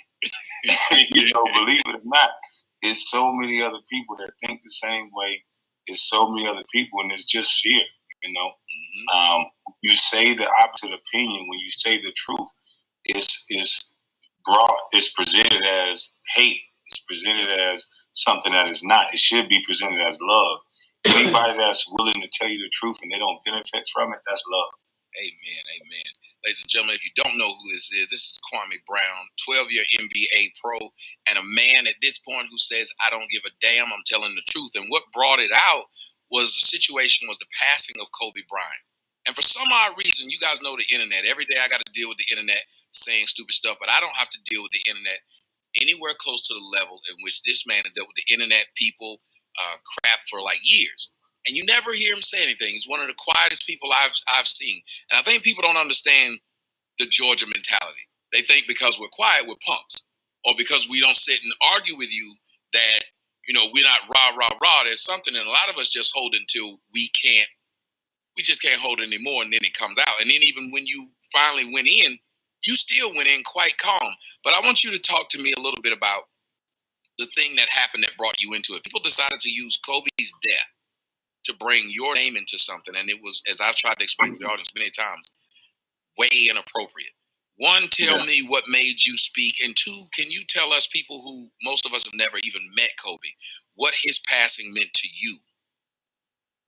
Well, to me, it was everything about what the memes meant and everything they said. It was just distasteful. It was like it's another example of people with no character that you can't say nothing about because this fake outrage. If people were allowed to be honest with black folk, they would tell us that they don't want to be around us, not because we black, it's because of the stupid shit we do.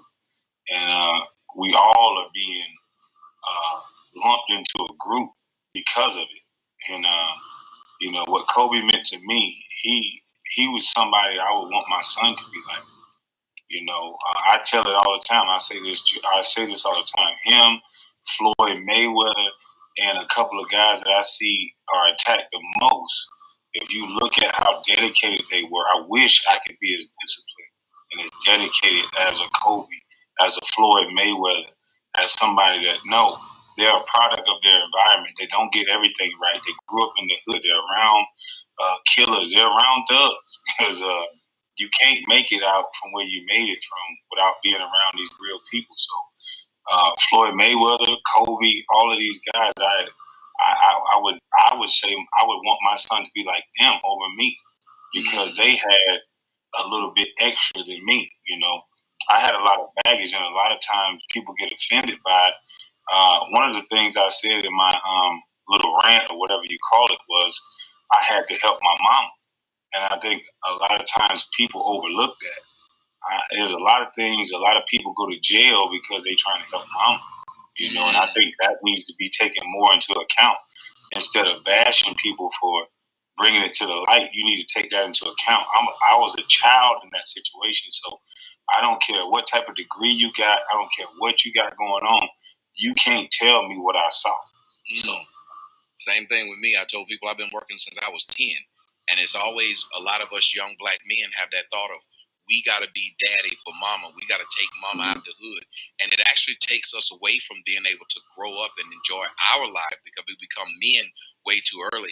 Ladies and gentlemen, we got my man KWAME Brown on the show right now. And I want to ask you this question about what you said versus what I said. And a brother came on the show. I don't know if you know him, Philip Buchanan.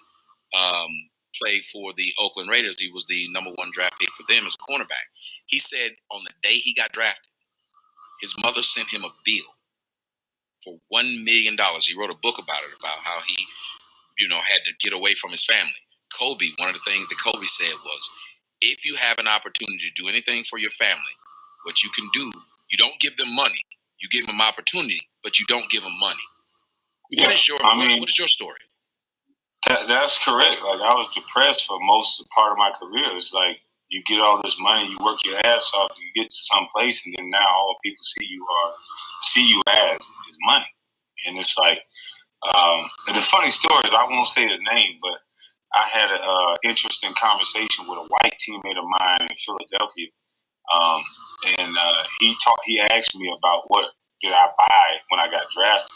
And I started to tell him some of the things that I bought. I was proud of it. I'm like, shit, I bought my mama a house. She was on the golf course. I bought all of my brother's cars. I'm taking care of my brothers in prison. I'm doing all these things. And I said, what did you buy? He's like, I went and bought stocks and bonds. My daddy taught me to do this. And I'm like, what? He was looking at me. That was like an aha moment. He was looking at me like, nigga, you gonna be broke. Because you got to help all these people. And it's like, people don't understand, like, it's dangerous for you as an athlete to have all this money and you're around all these sharks. It's dangerous. Jeez, and it's like, you look at what a lot of brothers have to go through, and nobody wants to talk about it. I think his name Tyron Smith, right tackle for the Dallas Cowboys. His mother showed up with her boyfriend and his sisters at his practice, demanding money from him. They had to get security to take him out. You watch all these brothers, and the first thing they do is they say they got to take care of mama. But you watch Eli Manning, he didn't have to take care of mama. Ben Roethlisberger, they didn't have to take care of mama. But a lot of us end up being that food, and it makes us feel good for a while, because I know that feeling, not to your level, but it makes you feel good for a while, and then, like you said, you get that aha moment. That person walks up to you and says, "You bought what? You did what with your money?" But how did it make you feel like afterwards to know, wait a minute, I sit up here and think that this makes me the man feeding all these people, but what it kind of makes you is like a fool, because everyone's waiting to be fed. Everyone in my family, I had to cut them off. I literally moved out of Georgia for 7 years. People tell you I left and went to Arizona because I didn't want to be around them, because people I didn't know, I didn't remember growing up. I never had seen them at any one of my damn games. Now you're here. Now you want something. How did you navigate through that after getting that eye-opening experience from your Philadelphia teammate? A lot of fights. I didn't learn. Conflict resolution till later. So a lot of fights, a lot of arguing, a lot of smoking, drinking, a lot of bullshit. You know, a lot of things that everybody go through. Same thing that most celebrities go through. It seems like that's a common denominator, that people that are successful, their success becomes their Achilles heel. Michael Jackson, we watched him go crazy right in front of us. We watched people torture this man to the point to where he went crazy. That's what they do to all celebrities. It's like nothing ain't good enough. Oh, you played in the NBA. If you work any other job other than the NBA, then you are this, you are that. You ain't nothing. You broke. It's like really? Yeah, like it's like these people are not for real. It's like they minions or something.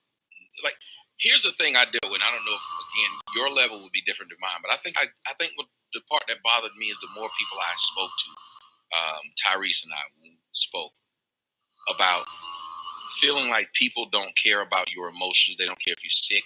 They don't care if you're depressed. They don't care if you're tired. They just want something from you. And people stop viewing you as a person and start viewing you as a check. Did you experience 100%. that? 100%. And it's like, not only that, people start viewing you as a check. It's just like with my unique situation with coming out of high school, it was the first ever that having everybody assume things about you. Everybody assume you dumb. Everybody assume you this. And it's like, when I said one thing in the rant that I said, you know, people are getting raped by their own family members. And it's funny how I dated some beautiful women. You know, some beautiful women that are educated. There's something about me that I attract very educated women. And they have doctorate degrees. They have all these things. And I dated this one girl. And I'm not going to say her name because she stayed real close to me still. But all she wanted to do at some point is have a baby. She got to a certain age and she just was like, I'm a doctor and I want to have a baby. And I'm like, oh, wait a minute, we arguing, we going through all these things. I'm not having no baby. Like, what are you doing? It was like an accessory. It was like a purse or something. And I'm like, I'm not at the point where I want to have a baby. This is that. And she was. And, you know, I was trying to make it happen. I was going to make it happen. But then I just knew that I said, something ain't right. She's always arguing. She's always upset about something. I got to find out what's going on. So then I had, you know, visit her family's home, or where she grew up. And, you know, she left to go get something from the store. And I was talking to one of her brothers that was cool before she left. And then I guess one of her other brothers came up. And when she came back, she went crazy. She went crazy on me. She went crazy on the brother. So I asked her, I'm like, yo, what's going on? Like, what the hell happened? And after she explained it in the hotel and all that, she had got raped by her own brother. No. She has a doctorate in education. She's a very smart young lady, beautiful, long hair. Everything about her would make you say this is the one. But up here, because of that trauma, she really don't trust anybody. And it's like, so that's why when I started listening to you and things that you said, it was like, damn, even though his delivery is harsh, it's like, he's right. Like, this girl could be the one for any man on paper. Yep. But in real life, she fucked up. And you really can't, like, I'm ready to fight a brother, do all this. Like, I thought about it. I'm like, wait a minute, I'm ready to. And the crazy thing is, her brother, the way we kind of bonded was, he was a hunter. He had guns. He was showing me different stuff. So I'm like, shit, this gonna be a shootout. You know what I mean? And I'm like, I'm finna take these chances. But then her mama was okay with the situation. Her other brother was standing right there, and they all knew this happened. Mm-hmm. So it's like, damn, this happens over and over again. Dude, I dated a girl, and I was over her house for Thanksgiving, and I've told them this story a few times. She had this cousin, and they were real close, but then they would argue, and I didn't understand their dynamic. So then she finally tells me the dynamic. That he used to rape her, she said, from the time she was 9 to the time she was 15. And I said, I don't know how somebody raped somebody that damn long. I thought, wow, it sounds like y'all might be in a relationship. But if he was that bad of a person, why was it on Thanksgiving? This nigga was at the house, and like you, now you done got me all hype, and I'm ready to fight this man. I don't know the story, and I don't know what's going on, and that's y'all's crazy family dynamic. And like you said, she would talk to me about having kids, and the next thing you know, we fighting, we fisting up. I ended up going to jail over this girl. She was just nuts. But it's one of those things where we don't realize where people come from, but we look at the package. And the package was beautiful, like you said. Everything about her was beautiful. But inside, she was a horribly beaten and broken person. And a lot of us are beaten and broken. Have you come to that realization that every time you bring somebody into your life, you're bringing whatever demons they have with them? Oh, yeah. And that's why, I've been reserved. I've been scared to meet people because it's like, damn, if somebody like that have this much going on. And it's like, when I went to the NBA rookie transitional camp, it's like they trained us for abuse. It's like, if it was a woman, the shit that they told us in rookie transitional camp, it would have been outrage. They told us, if a woman hits you, lock yourself in the bathroom. I'm like, what?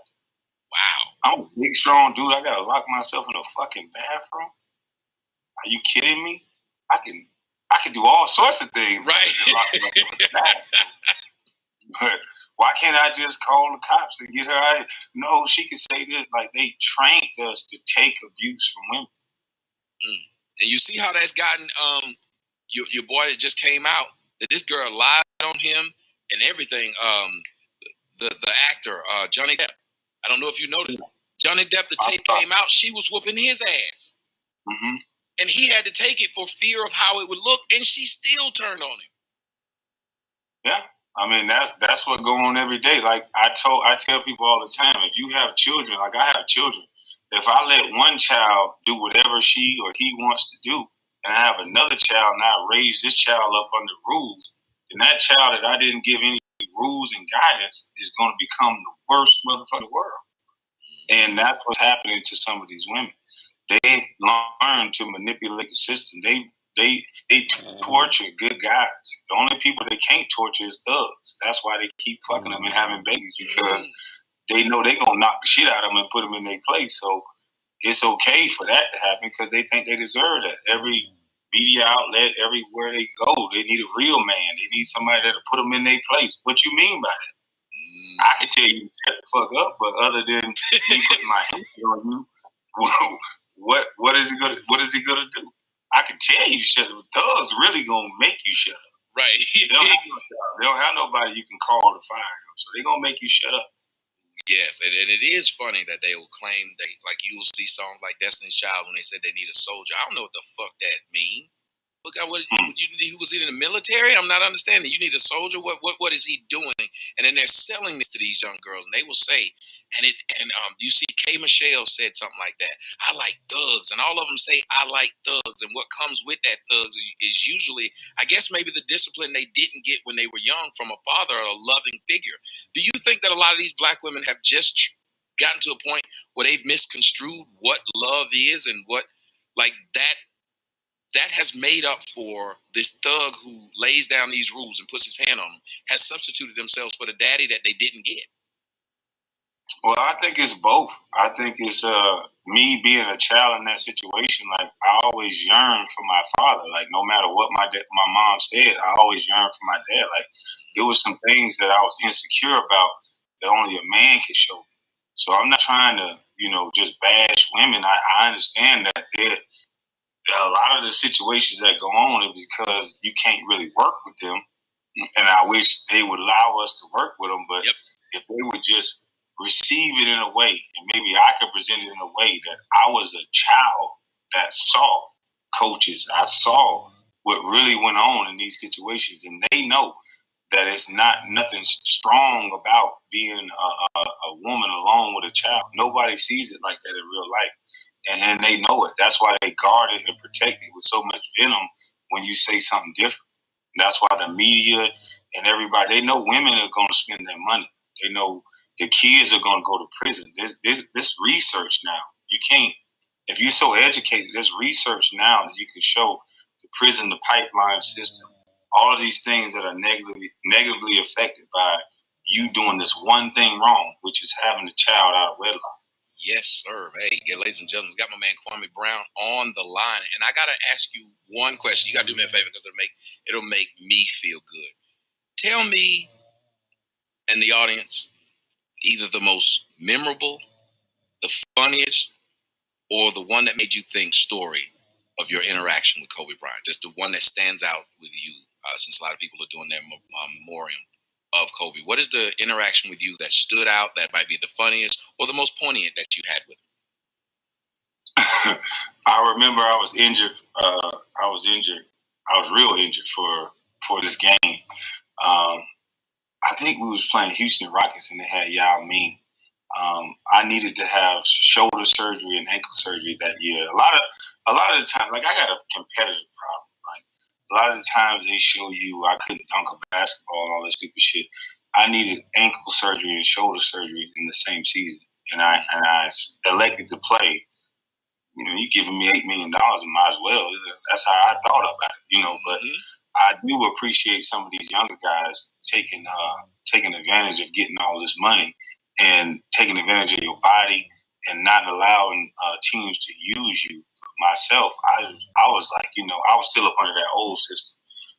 You just gonna play regardless. And Kobe was like, look, man, I know you got one ankle, one shoulder, but goddamn it, you get me open. Please come out here and get me open. and you see in that video, matter of fact, he scored 81 that one game, but people forget he went on a tear. He went on, I think he went 7 or 8 games or 6 games where he scored 55 points or more.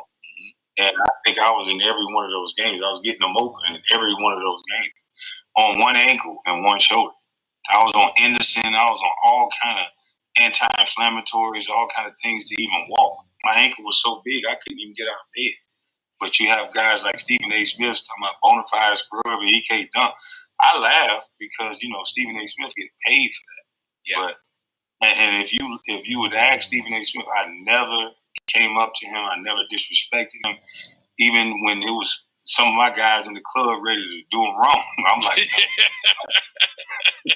that's this man's job. But I think what he did was he created a lot of little minion Stephen A. Smiths that don't get paid to do so, and they just talking for no reason. Yeah. How do you feel about the state of talking heads today? Because I know a lot of them were saying, I really actually appreciate, and I don't know how you feel, Kawhi Leonard. I appreciate the fact that he says, I don't really give a crap what y'all say. I'm going to take care of me before I allow you. Because I know you did come up in that era where it didn't matter how hurt you were. They were going to inject you with something and they needed you to play. It was, we need to do it. But the youngsters today, they are changing it. They're taking their days off. They're making sure their body's right. They're bringing their own trainers. Look at what Tom Brady did. Tom Brady brought his own person in. He's not going to let that the team doctor tell him if he's well or not. How do you feel about the power that they've taken back? Do you think that they've gotten softer, as some of these talking heads are saying? Or do you think this is something that's way past due? All I can say is I wish I would have done it. I respect all those young guys that are taking care of their bodies. I would suggest that each and every last one of them get an outside opinion. I remember when Andrew Bynum did it. You know, they were trying to get him to play on one knee. His cartilage was gone, all this stuff was gone, and he had a guy as a buffer. That's one of the biggest things I regret is that I wish I had a male influence. I know a lot of people don't like Lonzo Ball, or what is his dad's name? LeVar Ball? LeVar Ball. People don't get it. That man represents his son. And I hope Lonzo don't fall for the bullshit that they trying to do because they don't want a man around anything. Amen. You notice how they don't talk about Steph and Seth Curry, how a man who got two young men to the NBA, they highlight, and no offense to LeBron and his mom, they highlight his mom to show a picture of her in the stands. But if it's my recollection, he did his own thing to get himself to the league, just like I did. I paid for my shoes, I paid for everything. But Steph and Seth Curry had a different outcome than I did. They had a man taking care of their stuff, and they don't highlight enough on what men do. People got mad at me when I said in one of the videos I got upset, and I said in the 9/11 when the Twin Towers got knocked down, there was nothing but men ran into that building. If you make every person not a man or whatever you want to make them, who's going to defend these women? Real men protect women. Who's going to make sure everything is in order? Because you can't do that without a man. Yeah, I said that in my movie. I took the shot of the men who they had the plaque who not ran in 9/11 and they died. Absolutely, I got that from you, by the way. You seen the movie? Absolutely, I saw the movie. Thank you, because I sat there and I said, if you look at this plaque, there's not a female on here. And yet those same men will come home and they can't even get 50-50 custody of their kids. But they throw themselves and we die for women. And it is crazy that we don't get respect. And there's men like you, it's men like me, it's a lot of the men in the pros, there's a lot of men in entertainment. Hell, you look at what they did with Anthony Anderson in the T-Mobile commercial during the Super Bowl. That was a disgusting commercial. Terrible. What did you think when you saw that commercial? I was just... You'd never see a white guy do that. You'll never see a white guy because they saw their daddy work every day. They saw their daddy go make it happen. You don't. Mama's boy. His mama called him while he's supposed to be in bed with his wife.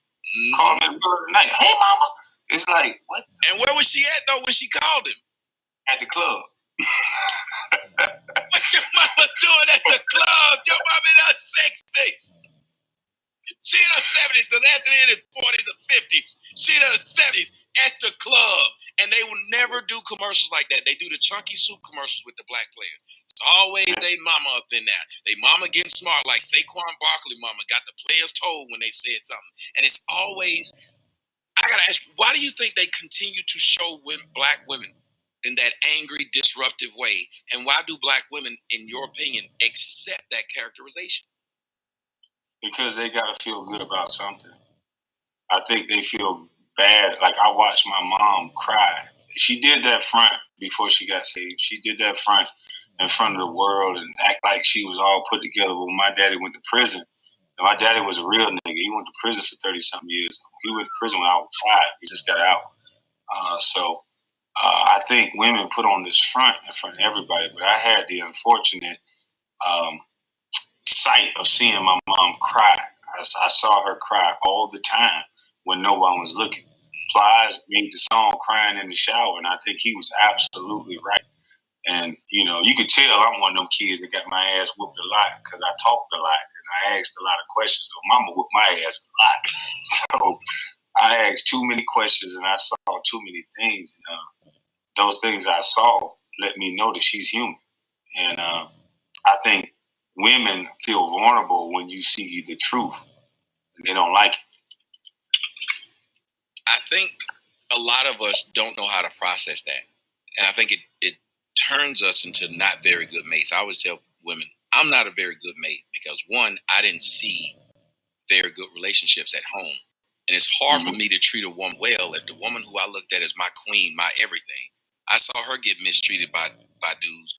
Then why the hell you think I'm going to treat some strange woman better than how I saw my mom get treated? So, yeah, I'm going to run through you And I'm going to repeat this cycle because I almost don't know how to have a solid, loving relationship with a woman because I didn't see it. But then I started to realize I think a lot of us black people, I want your opinion on that. Do you think a lot of us just can't make relationships work because we never saw a working relationship? All we saw was dysfunction? No, I think a lot of us, like, the reason why I think men should be around is because when I was 11 years old, I had a 17-year-old girlfriend.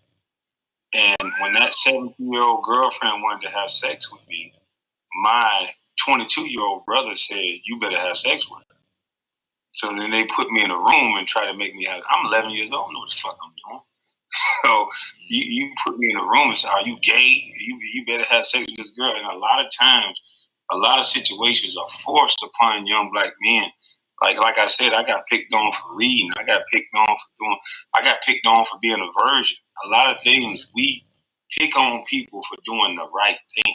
But don't you think that's the dysfunction of us not knowing? Because when I was 10 years old, there was a girl who was 25 years old who literally pushed me down on the couch, pulled my pants down, started giving me oral sex, and tried to have sex with me. I'm 10 years old. All I want to do is watch He-Man. I knew nothing about sex.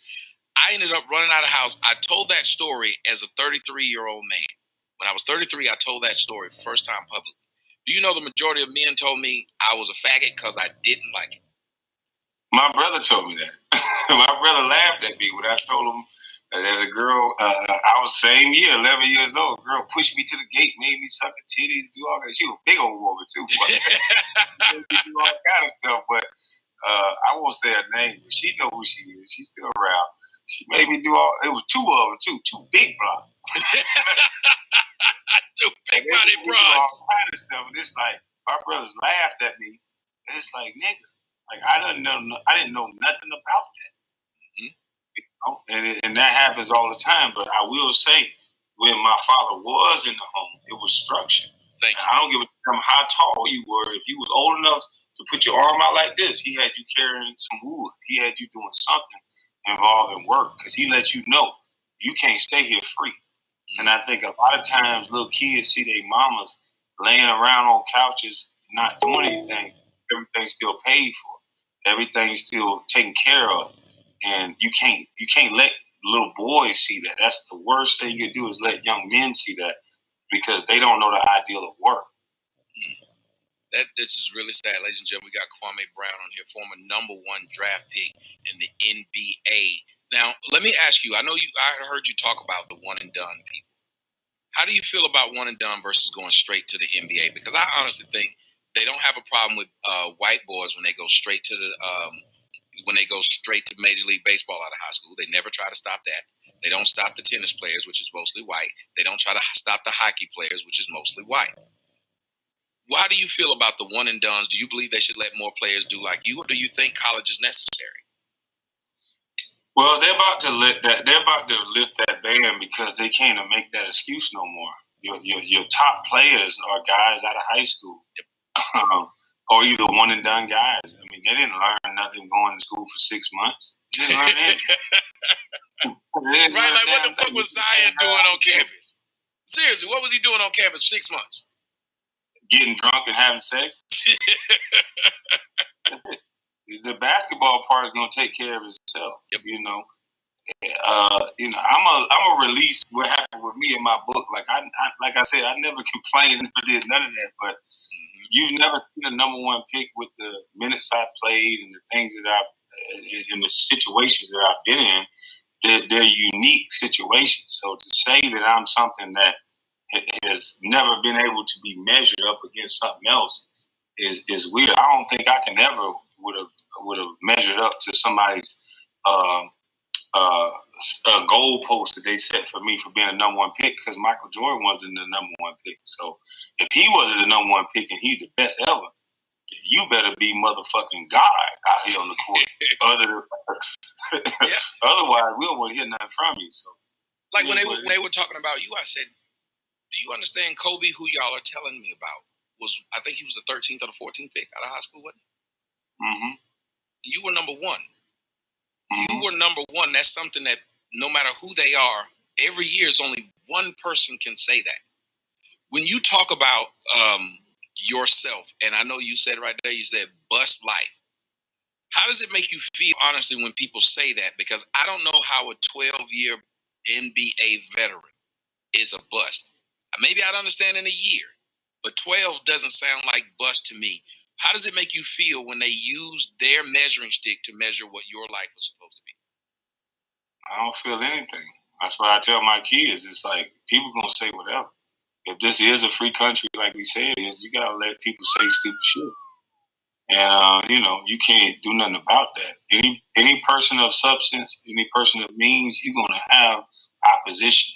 You're gonna have people going against you. So you gotta have that cool demeanor. Like, I stay calm, then I get I get a little different. So I really ain't worried about what nobody's saying. Like, I know who I am. Like, like I said, in my video, I ate too much government cheese and too much free lunch. I know where I came from. And what sad part about it is, I wish more educators, more people. I saw you talking about Dr. Moist Watkins, Boyce Watkins, or whatever. Moist Watkins, call it right. It's Moist Watkins. And I used to listen to him a lot. I was come up under that era where women always say, be the educated guy. And I think a lot of these guys now, they found a lane to get a degree or whatever else, to just sound educated, but their words mean nothing. Empty. I had a girl that argued with me, telling me I'm African, I'm from Africa, and this is and that. I said, how is that going to help that little young brother that can't even afford a fucking ticket to Africa? That's not going to help him, you telling him he's African. It's not going to help him telling him a bunch of historic shit. It's not going to help him. What's going to help him is you could tell him a couple of things that he can do different in his life that will help him out. Like, don't have kids out of wedlock. If you want to get an education, get you an education or learn a trade. However you want to figure it out, but you got to do something different. You can't just sit here and think one way. Like, I tell people all the time, I live in Fairburn, but there's a bunch of different ways to get downtown. I'm not going to tell you your way is wrong. We're just going to get downtown. We're going to get to the same fucking place. But, a lot of people got so much ego. They got these degrees and they got all this shit, and they frustrated. That's why they asking for bailouts on their fucking degrees, and they bailouts on their all the money that Sally made that they owe for all these degrees and all this shit. Yes, sir. That's why I got mad when they tried to tell the black players they must need degrees. I was like, I'm not telling them white people that. Y'all didn't tell Steve Jobs that. Y'all didn't tell Bill Gates he needed a degree, because neither one of them got a degree. They got a skill and they became what they were. And it's like they're only telling those basketball players that. But when you're a black person and you go to school and high school and you graduate and you go work at Walmart, I've never seen one of those white people pull over that black person and says, you know what? We're going to stop Walmart from hiring you until you get a degree. No, they let that happen. So it's like they put a kibosh on certain things and not the others. Ladies and gentlemen, we're with my man KWAME Brown. Listen, I got to have you come out here, because I didn't know you was an avid gun guy. But for everybody who knows me, I'm a crazy gun guy. Like, I damn sure am. I'm a nutty gun guy. I got 44 mags. I got 50 AEs. I got SW500. I let Brittany Griner, I don't know if you know her, play for the Phoenix Mercury. When I played out, when I lived out in Phoenix, she came out with me to shoot, and I let her shoot that 50. And as big as she was, that cake was real. she couldn't take it. So I'm gonna have to take you out with me. Sometimes I gotta take you out there and I gotta let you just shoot them and see what you can do with them big boys that I got. But I want to know from you, you talked about Donald Trump and how blacks tend to want to blame Trump. They want to blame the white man, but they never look at themselves. When you think about that, can you tell us real world experiences in which you saw that, and what made you speak out about that specifically? Because it's like, I live around you. Like, I see you every day. Like I said, like, I'm not these white people. I know you in real life. It's people that do the business of doing nothing about their own outcome every day, and then they sit and blame somebody else. I try to get 50 men together and go down to the local election and let's vote. And every time I try to set it up, they look at me like I'm crazy. Oh, them white people, what they say, them crackers ain't gonna change nothing. They don't mean nothing. I'm like, dog, in the local election is how you really affect change. That's how you really affect change. They keep telling you to argue about Trump. Everybody who mad at Trump keep talking about the same thing. The go-to point is, he said he grabbing women in the pussy. And I said, dog, that's a recording of this shit, man. One thing about people like me is that you can't just say something if it's a recording of it. And the recording said, I'm so famous that these women will let you. That's a consensual thing after they let you. And now me being the number one draft pick in the Rouse store in D.C., matter of fact, in Virginia, in the Rouse store in Virginia, I had a mother and her daughter, who I thought was her little sister, came up to me. I had pimples on my face and everything. She came up to me and she said, "Ooh, you Kwame Brown. You so fine. You can have me and my daughter." So then Donald Trump is absolutely right that there's a certain select group of women, groupies, hoes, whatever you want to call them, that they will let you grab them in the pussy based on what you do and how much money you make. So to say that that's not true, you just ain't made no money yet. I tell the story all the time. Me, Mikey Moore, and Jerry Stackhouse. We were in Detroit, and my dog, Jerry Stackhouse, that's my dog. Yeah, we were in Detroit, and it was when he played in Detroit, and went to the game with him, and went to the after party with him. And the after party was in VIP. I didn't play with him at all. I didn't play no ball. I didn't play ball like that. I played in college. That's it. In the VIP, though, they knew those were the Pistons. The girl who was there was this one girl. I've never seen a girl that fucking body was just crazy. She thought I was one of the players. Because I was working at IBM at the time, my hotel was one of them double-deckers that was out there in Troy. Upstairs, downstairs, loft, lights. So she thought I was one of the players. She went home with me. She did some of the craziest shit to me off the strength of she thought I was one of the players. And I just remember saying, man, this got to be great. Like, I would get caught up because she thought, well, he might be the 12th man or the 13th man. It don't matter. He got some money. You can be the coach and sit. You can be the water boy. You can be the goddamn guy that washed the towel. After the Warriors won, me, Mike Brown, we were in Vegas. Literally, Mike Brown, and you know Mike Brown. It was women all on him because they know he was one of the assistant coaches. And it was just funny to watch. And we got that video where we were partying and that, and I'm literally in between 3 chicks just all on me. And I took those 3 chicks back to the hotel with me. Didn't know anything else about them that day. And it's scary, though. What scared me is like, how can you have something that easy? And I remember when dating was more, you had to work. Now I don't have to work. Like you said, I love that part when you said, I walk around in my Dickies or my camouflage and I can take your bitch. I got on right now. I told him I don't dress no more. I don't have to. Man, he did wear Gucci, Louis, Prada. She still designed the fucking celebrity. That's what they keep telling her. So she gonna do it anyway. Right. I played with 3 legends. 4 legends, really. And one of the legends I said was Rasheed Wallace, but I won't say no names who did what. But I saw a girl drop down to her knees in the middle of a club to a gentleman I was with. She said, please let me give you fellatio. I'm going to be nice because I'm on your platform. She said, please. And of course he didn't do it. He walked past. He like, but this is somebody's mama. This is somebody, daughter. Mm-hmm. This man played good at basketball. She said, please let me do my thing. But then now when Donald Trump said that because he's white, he racist, or because that's stupid. Yeah, and the world sees it. I'm following the logic behind that. Anybody who got money don't have no problem getting no woman. Yes, and that's what is scaring me about the era. But we look at what Donald Trump has done for black folks. The unemployment for black males is the lowest it's been in a while. There's nobody out here struggling because, like you said, them hoes got enough time to be on Instagram fucking with you, be on Facebook fucking with you, be online fucking with anybody else. So they got some money from somewhere. Why do you think black folks are mad at a man when they're living probably more comfortable than they've lived in the past 10 years? That's a good question. I don't know. I honestly don't know. I just think, people mad at me right now. Like, man, how can you denigrate a whole group of people over a personal thing and this and that? I'm like, I said, man, you must didn't look at the video. I said the people who passed around this meme. I said it specifically to a certain group of people. And then I talked about women that I've been around. I said the women that I've been around, and I talked about my childhood. But you can clearly see other women have kids by other men. So that would be a reflection of the same thing that I'm saying.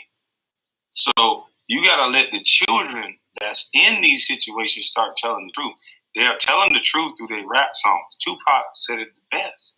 And I think you said this. Even though you was a crack fiend mama, you always was a black queen mama. No father has ever gotten the benefit of the doubt. Like that nigga can't be on no crack and still be no king. You can't even miss a game as a daddy. Like it's crazy. And it's you got Congress women telling men to sit down and shut the fuck up. If that had been the other way around, it wouldn't have been no Congress. They would have fired every man in Congress. Like that's crazy. Then you got this fat big bitch talking about people, all black men cheat. I was like, what in the fuck? And kept her job. She kept her job. And everybody that cheat on your big ass, you ain't given shit up in 10 years. Who the fuck want a big wildebeest? I know ain't no body shame. I'm sorry. Yes, body shame. Fuck that. If they can wallet shame us, they can height shame us, they can color shame us, they can all kind of shame us. They tell me I'm too black. Right, I done heard it my whole life. I'm blacky, smoke, crispy, like all kinds of crap from your own people. But I'm supposed to feel like, I can't date a white woman, but you can date a white man and then get on TV and say black men cheat as if white men didn't invent that shit. Right. Serena Williams, white husband. No black man said nothing. I don't give a fuck who she date. That's her business.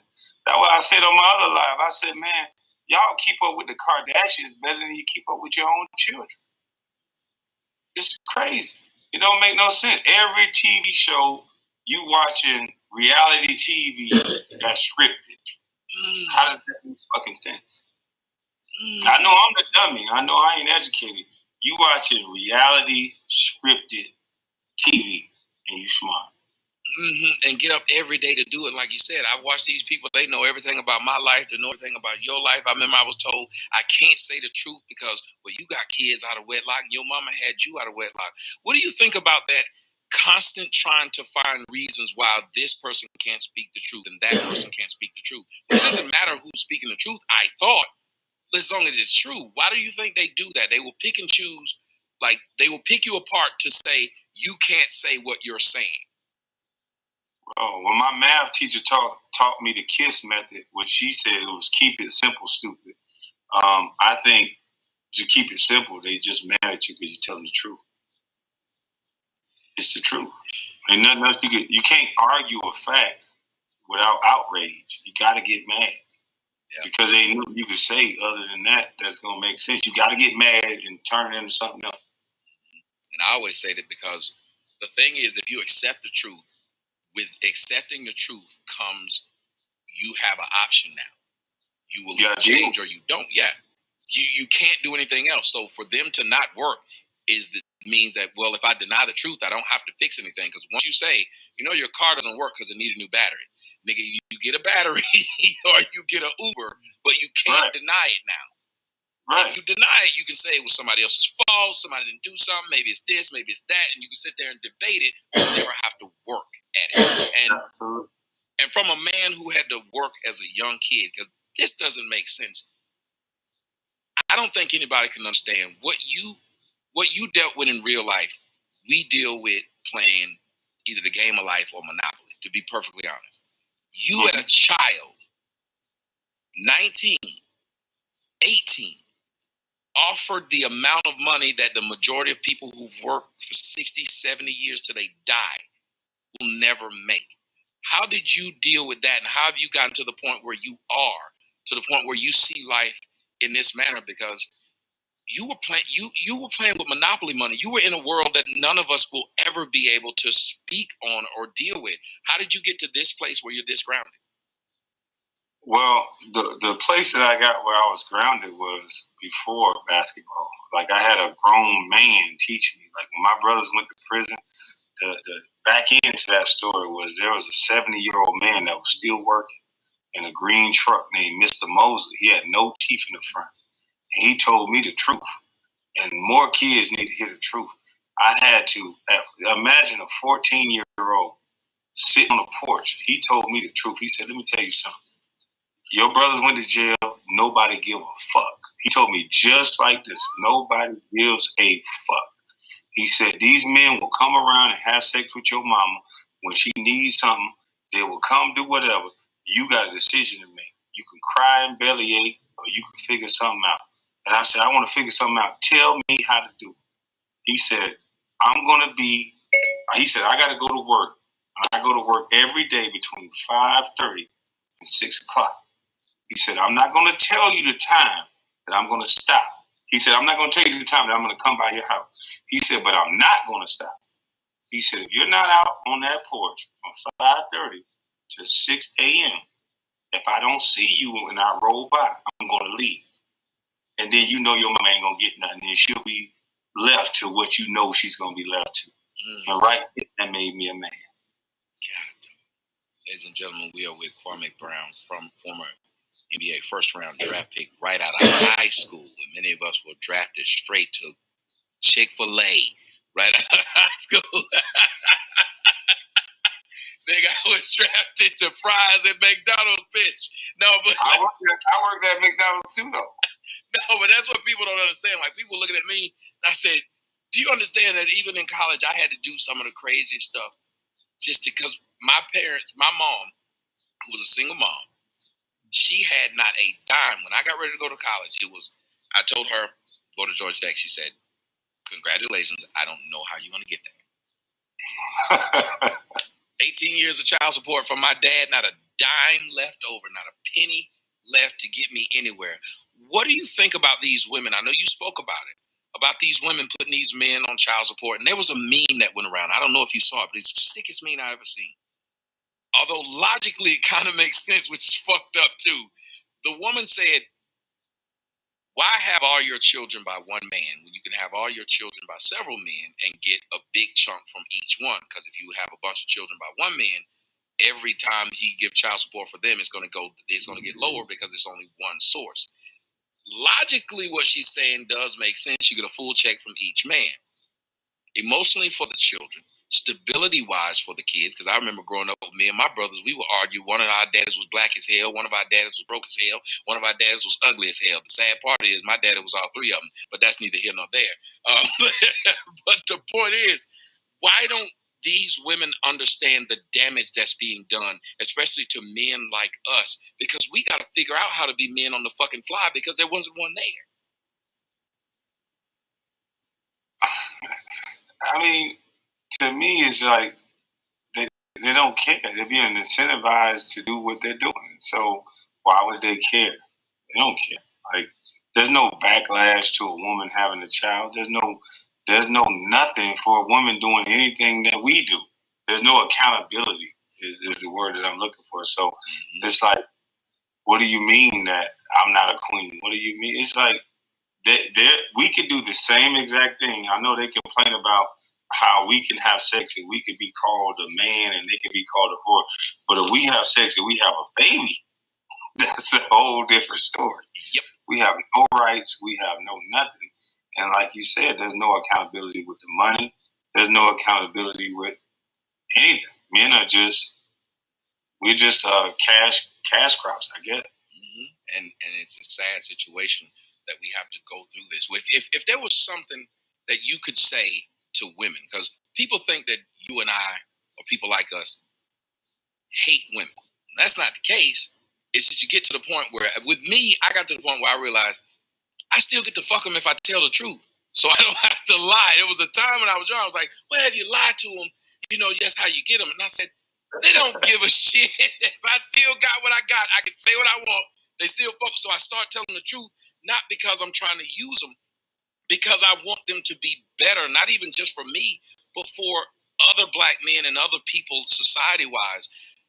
What is it that you would like for women to take from any of the things that you've said when you go on your rants or just do videos? And if you guys haven't went and followed him, make sure you look up KWAME Brown on Facebook. I'm telling you, his rants and talks, or just regular talks, not even just a rant. The brother is very deep, which is something I'm glad you pointed out. That a lot of people say, well, he came straight from high school, but he might not be very intelligent. And I'm listening to you sound way more intelligent than brothers who claim they got that 4-year degree. What is it that you like to be able to convey to those women that they may not understand when they first hear you? That people are pimping them. You know, the people with their 4-year degrees and all this other stuff, they're pimping them. Like, the pimping game ain't dead. Like, the pastors and everybody, they're just using these women because they know they spend money. They keep the kids in the most horrible situations. They keep the kids in disarray. And when you have kids not settled without a foundation, a father, me, when I don't have money, motherfucker, we ain't going nowhere. We ain't nothing. We ain't doing nothing. Motherfucker, you gotta deal with it. A woman somehow, she's gonna try to find Pookie and Ray Ray. She's gonna be out willing and dealing. She's gonna be doing her thing to make something look like something, looking like a mirage that's not really the case. And man, I'm just not willing to do that. If I don't got it, I don't got it. And I think society placates towards that because women are sensitive. Men, we are not sensitive. And I think if there's one thing that I can say to women is just please just start working with the baby daddy. Whoever you had a kid with, stop having a kid. Because majority of kids, and I know society say women are all this stuff, a lot of these women are just having kids for money. Yep. And if we would stop that, if you would make it 50-50, then these women wouldn't be having kids. Yep. They would. It wouldn't be the blessing that they try to make it seem. It's a blessing because you're getting this nigga money. Yep. It ain't a blessing if you wasn't getting this. Ain't no nigga feeling like this kid a blessing. Right, so I told them it's a blessing to you. It's a bill to me. I told them, I said today, and they got mad. I said, the majority of men, yeah, we'll fuck you raw. But if we had the same power that a woman has, I'd say 60% to 70% of the kids who are alive today wouldn't be alive. I'll put that patch on my ass. Nigga. I would have put that fucking patch on. I ain't gonna lie. I'd have put it on my ass, my balls, every damn thing else. I'll put that patch on. Oh, they strong on me. They said walk around with a patched bodysuit, just all patched up. Man, I'm putting it in with the patch on.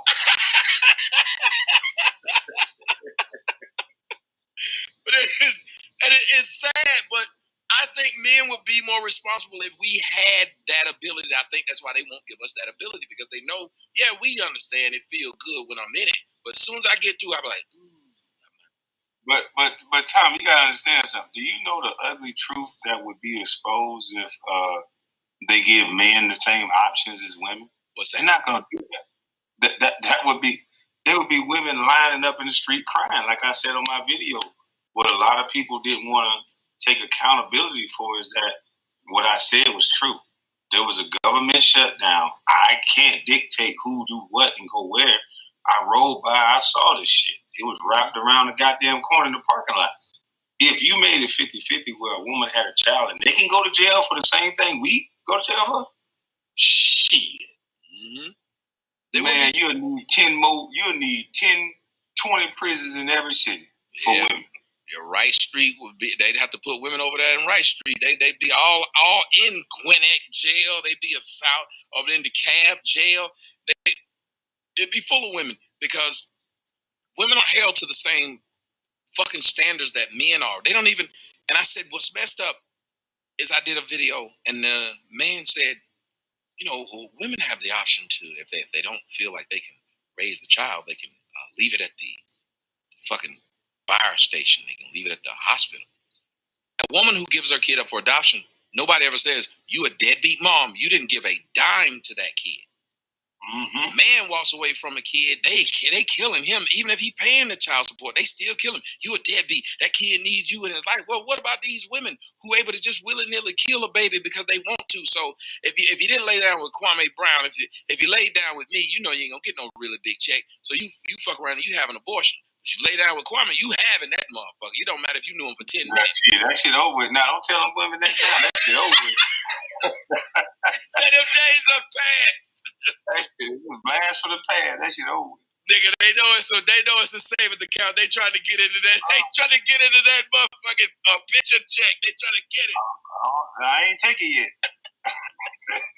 I'm waiting. I'm 50. I can take my shit. I'm gonna be the best looking 50-year-old nigga you ever seen. But if you that's what's crazy. It's like so many people talking. It's like, listen, I got it figured out. I don't want to sound like that, but I got it figured out. I've been had it figured out. Like I'm not the guy to do all that arguing. Like I know what I'm gonna do in a stressful situation, so I'm not trying to argue with you. I'm trying to get the fuck away from you. So it's like when I see all these dudes belly aching and crying, and I see all these women crying and all this Trump shit, it's like, damn, when I see you not taking the steps, like, yes. You don't got no goats in your yard, you don't got no chickens, you don't got no hens, you ain't doing nothing but talking about somebody that ain't talking about you. I don't respect that. I'm sorry. Like, I'm from the era, like, when that old man told me the truth, I ain't gonna say that old man, that Mr. Mosley told me the truth, and I respected that. I felt like he loved me at that moment. He told me the truth. So when I try to tell people the truth, like, oh, if that's what you're saying is what's going on, then you need to be doing this. Then if you're not doing that, I don't want to hear nothing else you're talking about. It's a question. We don't do that as a culture. We don't do that. It's a question I always want to ask you. Nigga, how do you stay at the Holiday Inn? You know them beds are too small. What's happening? How do you get it? Like, because you got a different problem than most of us have. Like, simple shit we take for granted, like walking through fucking doorways. Like, how was that? What was it when Kwame decided that I shot up? Because, Dennis Rodman, at fucking 19 years old, he shot up 7 inches. What was it being you at a young age and now everybody's salivating over, oh my God, he's tall, we can use him, and then coming from the background that we came from, a lot of times you don't even know you're being used by the people who are trying to.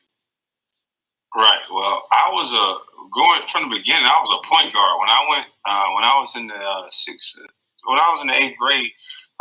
Me and a guy, Franco, we were guards in the back court. And by the time I got to the 8th grade, I grew 8 inches. I went from 6 foot to 6'8". Damn. And I had bad knees and everything. My 9th grade year, I wasn't on the map because I was going to doctor's offices getting braces for my knees because I grew too fast. So by the time my sophomore and junior year, I hadn't grew into my body, but I still had the point guard skills. So that's what made me unique, is that I was so much faster than everybody else. And but the part about being used is like, that's the funny thing. Like, people always say, and I know a lot of women said, oh, well, how would your mama feel about what you were saying? I'm like, you wouldn't want to know what my mama would have said about your ass. When I became the good son, it seemed like women protect the good son. She told me, don't you mess with them piss tail hoes. That was her thing. She called them piss tail hoes. Mm-hmm. Don't have them piss tail hoes pregnant. My mama would give me condoms. Before she got saved, no lie, she would give me condoms. Because don't they realize them piss tail hoes pregnant. But they realize, here's what I've always said. I wish more mothers would tell their sons what we tell our children. I know you, like you said, you would tell your son, be like Kobe more than you be like me. And it was funny, I said the same thing. I said, I would tell my daughter, don't get a man like me. Get a man better than me, because I know my shortcomings. But it seems women will not tell their sons the thing that'll help them. They won't tell that. My mother never told me, don't get a bitch pregnant because she'll do you like I did your daddy. And she done told me that I wouldn't have been in child support court for the years I was in that bitch. Why is it that women won't tell their sons that story? Because they want to. It's like women get validated through their kids. Men don't get validated by being a good dad. You can say I'm a dad. They'll be like, I don't give a fuck. Women say I'm a mother, and that's some type of thing, I have custody of. Well, I don't have custody of my son. The strange thing is, I got my son. I was in Connecticut one day, right? I'm in Hartford, Connecticut. I drove up there. My son, mother called me. He got hit with a hammer.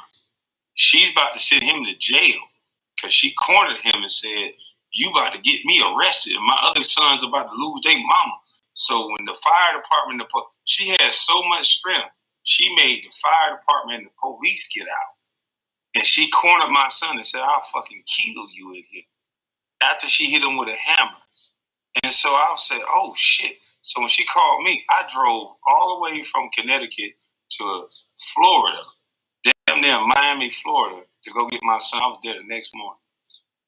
And now, the CPS agent that I was trying to talk to get something to happen, they stopped responding because she worked for the government. Now, name a man that could beat a kid with a hammer and nothing ever happened. Nothing happened. My son go through it right now. He'd be like, "Man, I don't want to talk to her." He should put her on the block list. And she'd be like, "Why won't you keep telling him to do this?" I'm like, "I'm not telling him to do this. I'm trying to get him to talk to you. But every time he talks to you, you cursing him out, making it seem like it's his fault you hit him."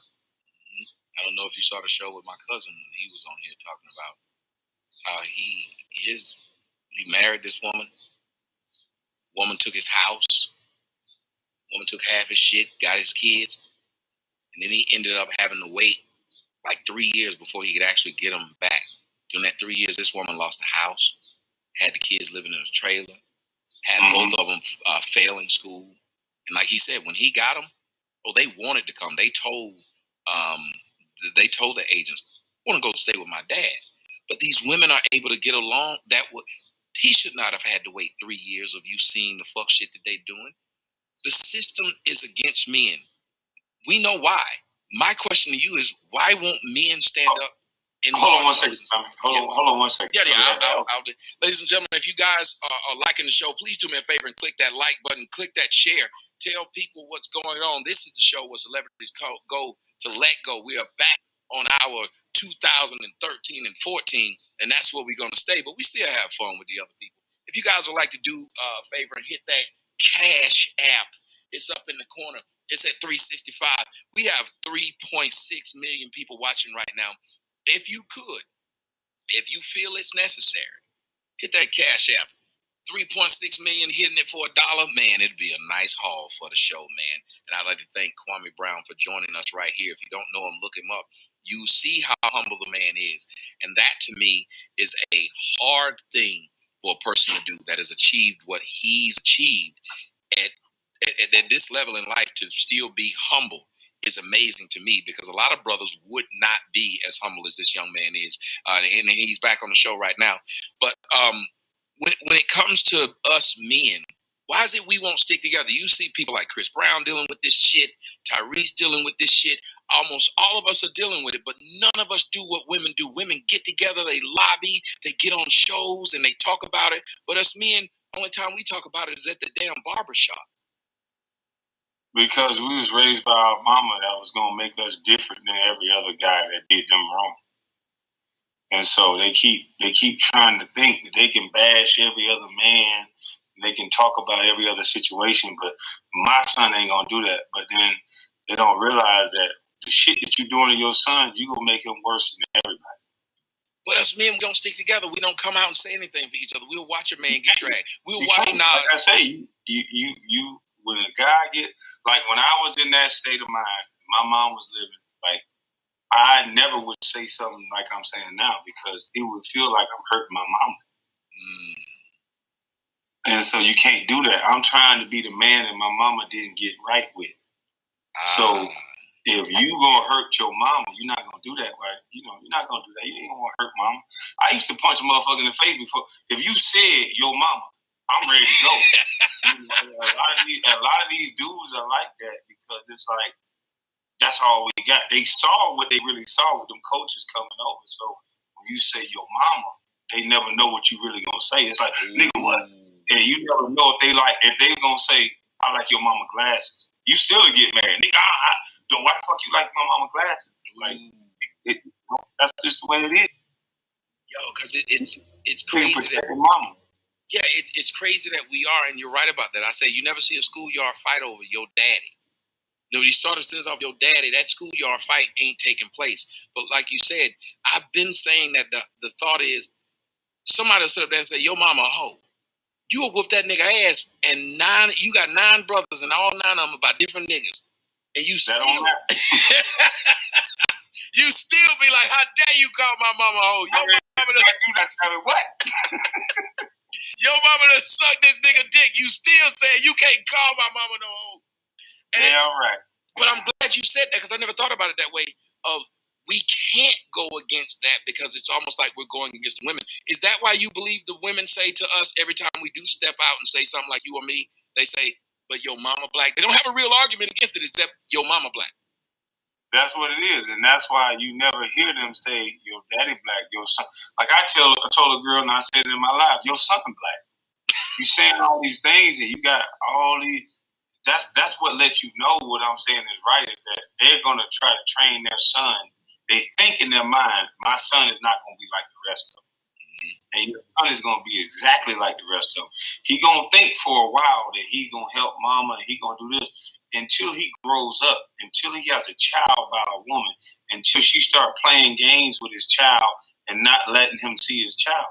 When those real man issues come up, he's going to understand that you set him up for failure. Boy, KWAME, I don't want to take too much of your time. We need to do like a part 2, part 3. I'm real serious. I need to get you down here and take you to starters and let you shoot them big boy guns that I got. I want to see if you can handle them 50 AEs and that SW50 500. But when you first decided to say the things that you're saying, were you afraid of what might happen? Who might have a problem? And if you were, what got you over that fear? I was absolutely afraid of that. I wasn't going to say nothing. I was never going to say nothing. I'm just like every other person with a job. I can't hear you. No, I was talking to my daughter. She wanted me to go get something. I got mine too. Mine's over here, man. I don't know if you noticed, like earlier today, I was up here doing a show and forgot to get her from school. She was sitting on the curb. So she coming down here and asking, "You gonna come tuck me in, Daddy?" I said, "I'll be up there in a minute." Nah, but like I was saying, like I was afraid just like anybody else. Anybody with a job, that's the only thing they control us by is fear. All these men, they think exactly the same way you do. They just can't say it. That's why you are the most watched guys, because you can say things that a rapper, a celebrity, anybody, they can't say it because the revenue stream will get cut off. And, it's just me. I don't work for nobody, so I can say what the fuck I want to say. So it is what it is. And I'm not trying to get a job with nobody, so I can say whatever the fuck I want to say. And the truth is the truth. And, it is what it is. Us black folks, and I'm going to see if you can leave me with this one as a person who said I'm in that position. Why do you think not enough black men seem to want to get to a place where we say, I got enough money to say, fuck you? Because we're all dependent upon something else. So we have to watch our words. We're afraid to say something because our baby mama might see it and take our kid from us. Like, people look at me and they're like, well, you can see your kid whenever you want to. I say, I pay enough bills. I'm not going to have her sitting up here telling me what the fuck I can't say. But it's like, to have that mentality as a black man, you're a chauvinist. Like, there's something wrong for us to be that confident in ourselves to be able to say what you say, and then go lay in the bed with your girl afterwards. And she'd be like, yeah, KWAME, I saw your live. What you think, baby? While you laying there asking them what you think, because I'm not afraid to be who I am, and I can still be with you. Why do you think most of us men don't try to say, my job is to work to where I can say what I want, and I can be who I want, not be who you want me to be? Because they have a woman in their ear the whole time telling them what they can't do. And my situation, my whole family told me what I couldn't do. When I said I was going to the NBA, my own cousins, my own uncles told me I wasn't going to make it. So, it's just, you have a family, you have a generation of hurt people telling you about their shortcomings. Then, if they never saw success before, it's not going to happen. And most men are only going to go as far as a woman would let them, because a lot of them, they think that they can't make it without them. So, they definitely not going to be able to lay in the bed with a woman because of that guilt. The woman ain't going to let them lay in the bed. If they ever say something strong or positive, they're not going to be able to lay in the bed. That's over. And it's a shame that we get to that point that we look at each other and we don't speak the truth, and we're afraid of speaking the truth. We don't speak the truth to each other, and then we don't support men when they finally do something. I had that same thing happen. A bunch of people tell me you can't do, it's not going to happen, you can't do. And what was really fucked up was after I was told, they came back. Yeah, it was like, okay, you told me I couldn't do it. I did it. I survived. I made it. Now the same person who told me, nah, it ain't gonna work, they you want something. And what hurt me is that in my mind, and I don't know if you had it, in my mind, because I was raised by a single mother and I was raised around a bunch of women. It was 13 of us in a 3-bedroom, and all of a bunch of children and women. There was not a dude anywhere in sight. I still felt obligated, like Philip Buchanan said. Because I asked him, I said, after she gave you that bill, did you pay that $1 million? Do you know? He said, yeah. Out of that obligation. Did you get to that point?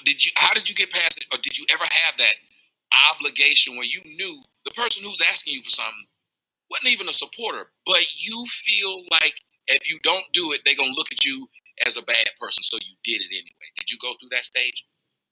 Oh, yeah. I got past it in 2009 after my mama passed away, and nobody called me on Thanksgiving. Nobody called me on Christmas. My mom used to come up and cook for me all the time. That was like my special time. She would always be with all them. I pay for everything. I pay for her house. I pay for all 8 houses, whatever. And so during Thanksgiving and Christmas, she would come up and cook. And I remember the first Thanksgiving after she died, nobody called me. And I was like, damn, like, what the fuck? Like, you can't even give me a call? And so that's when I realized I had to get over it. I'm like, my guilt is over with. Like, I don't give a fuck no more. If y'all go to jail, if y'all go, it's over with. Yep. On your own. And it's sad that situation like that. My grandmother was my rock who said, if they didn't help you get there, then you don't have to take them with you. Mm-hmm. And it was something as simple as that. I remember she was like, hell, if I could get away from them niggas, I would too. And I think you don't understand how it is in the South. We always have somebody in the South that just don't give a fuck. Like, you know what I mean? That's why I said in my video, like, niggas, we don't get outraged for real. Like, we always had that big mama. We always had that drunk uncle. We always had somebody that got that pass to set you straight. Yep. And they told you the unadulterated truth, whether you liked it or not. They told you the truth and you received it. And you might not receive it in the beginning. You might want to swing on that uncle. But somebody checked you like, oh, wait a minute, that's Uncle Bob, motherfucker. You know he just telling you because he loved, and that's that. But now it's like we've gotten so battered and bruised, and we want to me, it's like we want to show out in front of white people because we know what really go on. We want to show out in front of white folk. But we know what's really going on. We know all these girls being raped by their uncle, their brother, their whatever. We know that. But we don't want to address real issues. Like we would rather deflect and talk about Trump. We would rather deflect and talk about this and all this other stuff that don't have nothing to do with nothing. We have the power to change everything. All you gotta do is stop buying Jordans and stop having babies, and you'll change a lot. Amen. And them weaves, them damn weaves. Damn weaves. That's the same. That's another thing. Sorry about that. The weaves too. Man, that's a lot of money that's being wasted that we got. I want to leave it on this note. You said something that was really deep in the video. I addressed this before, and a lot of men have probably never thought about it. You said a lot of these brothers are willing to kill each other, fight each other, go off on each other really quick. Not because they hate each other, because they typically hate their living circumstances where they are being battered and beaten down by some woman. Elaborate on that. Well, that's been happening to me my whole life. I've always been me. I've always been different. And for whatever reason, women like different. They like somebody who's comfortable in their own skin. I remember when I went to my visit to the University of Florida, I broke my hand. There was some big crazy ass football player who I guess his girlfriend and him was having issues. When I go on a visit, and the girl tried to talk to me and my friend, and he came up and punched me, and then his friend punched my other friend. And we were rolling down the goddamn steps. And then, after the bouncers took us outside and he went to bed over his old lady. See how he took that nap? He went to bed. So it was like, I hope the brother don't see this and remember who I am, but he went to bed. That's how I broke his knuckle. So I broke 2 knuckles on my hand before I got drafted. So it's like, these dudes, I've been like that my whole life. I've always been me. And it's just like, I don't know. Dudes fight over women. That's all I can say. Like, it was so many of us. I said, if these dudes had power at home, they wouldn't spend so much time trying to fight each other. What it is that's the anger they have. The pent up anger at their mama, the pent up anger at their girlfriends, the pent up anger like the Antoine Fisher story at these women that have taken advantage. And you got to remember, we don't get to talk about these older women who take advantage of us. If they do it to us, well, we got lucky. But they don't understand how much it changes. Like, that, when it happened to me, changed the way I even viewed and interacted with women, because I was too young to be dealing with a woman. But they don't look at us like that. And I think they just don't respect men. We're like mules. And they don't even treat us as good as mules or a horse, because at least you brush a motherfucking horse mane and get a nigga a carrot. You know what I'm saying? We don't even get that shit no more. I mean, it's crazy. It's like, that's the same thing. It's like I remember you said something before. You said, men, we usually be honest. We usually will accept your criticism and we will change. And the crazy thing is, when I made that video, my cousin, some of the shit that I said applied to him. He called me. He's like, yo, motherfucker, I know you was talking about me. I live with my mama, but motherfucker, I'm finna change that. He kept it real. I had a brother that, he said what he said. His wife was talking to him a little way. He was like, motherfucker, you right. I'm finna change this. So it's like, it made me feel good to just say something that can help somebody in real life. Because I don't care if you're a man, woman, whatever, you shouldn't be talked to that type of way. You shouldn't be made to feel that type of way. And I think so many times it's being pushed just because you're a woman, you get to be right all the time. Just because, like, a lot of times women feel like it's offensive for a man to say anything. And, like, I don't get it. Like, a lot of the stuff that I see, if men say the stuff that women are saying in the media, it would be over. Men will be in jail. You can't do it. Ladies and gentlemen, I don't want to take up too much of his time, and I got a baby to put to bed, but I tell you, this is probably one of my best interviews that I've ever had, because just to be able to talk to somebody who just don't give a fuck. When I talked to TD Jakes, he gave a fuck. When I talk, a lot of these people I talked to, they gave a fuck. They tried not to. Like, me and D.L. Hughley was real close until the woke shit came, and I understood he gotta eat. Me and Chris Brown, same thing. We didn't really fall out. It's just I understood he couldn't follow me down the path in which I was going, because he has shit he's got to do. But it's really nice to see somebody say, look, fuck it. This is what it is. Because if we can start getting more brothers together, especially brothers who don't give a shit, got their own stuff. Because I tell people all the time, and a bitch can put me out of nothing. Can't put me out of my house. Can't put me out of my car. And that's one of the greatest feelings, when I can tell you to get the fuck out. Like, I'm telling you, that's a great feeling. And I think what would change is if more black men took the opportunity to say, build myself first. Get my shit together. Have it to where nobody can tell me what to do. Then I can have freedom of thought, and I can actually put what I know is right into the air and into my family. And I'm glad that you brought that out here. I want to give you the last word. Tell them where they can find you at on social media. And we got to do this again, man.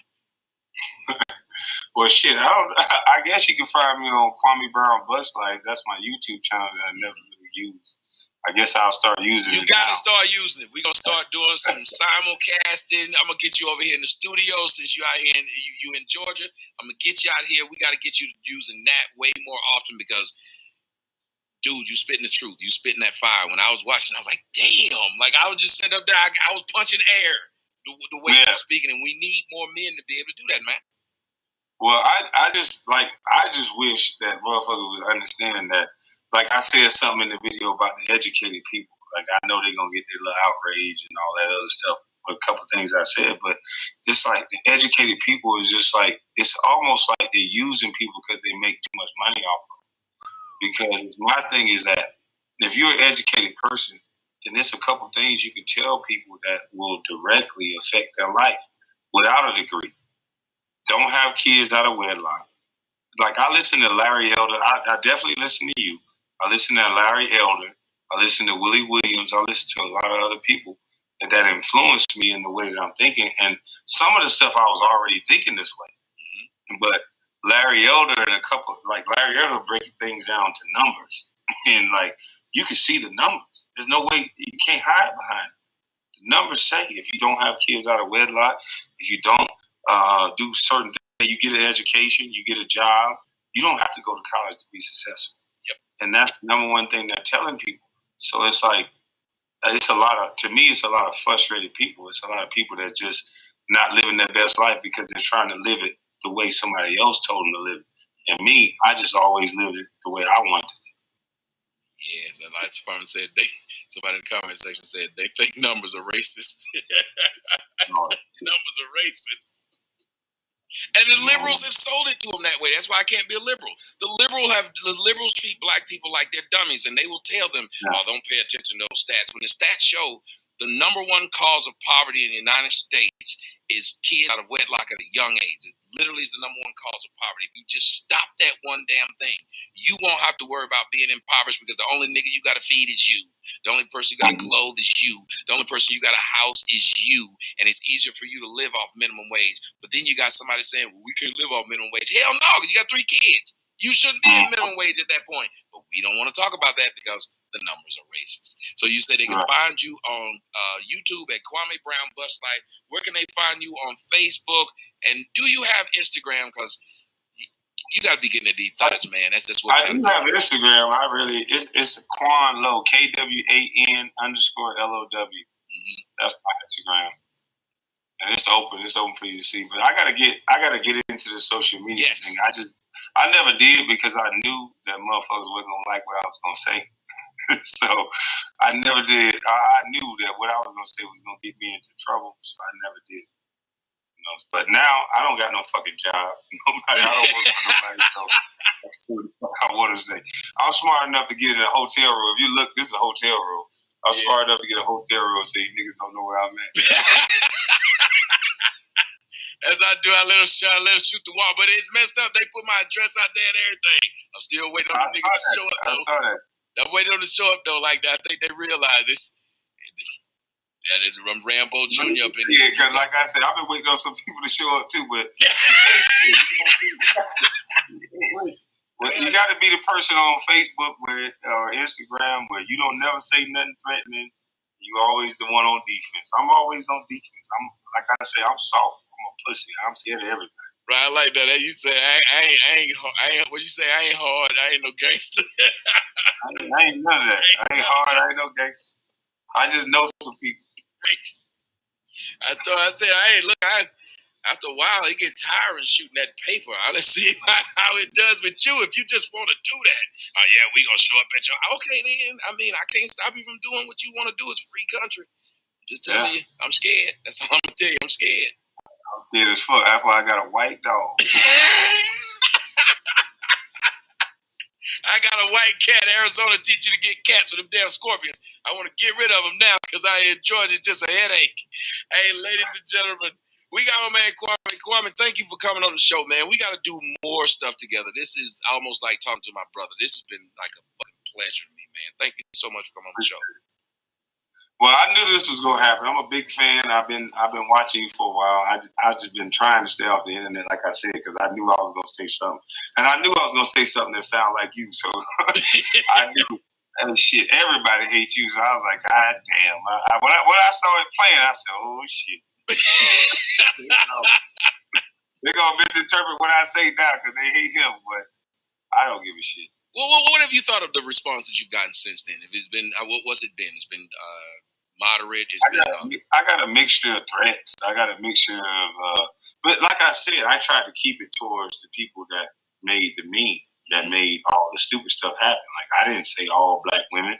Like I said, I don't know all black women, but I do know that there's like Boyce Wallace says the sliver. I don't think he's right about that. I think it's more than a damn sliver. I think all the ADH medicine they tried to offer me and my brothers. I'm gonna write a book. I promise you, I'm gonna write a book. There's a lot of stuff that goes on to this whole single motherhood thing.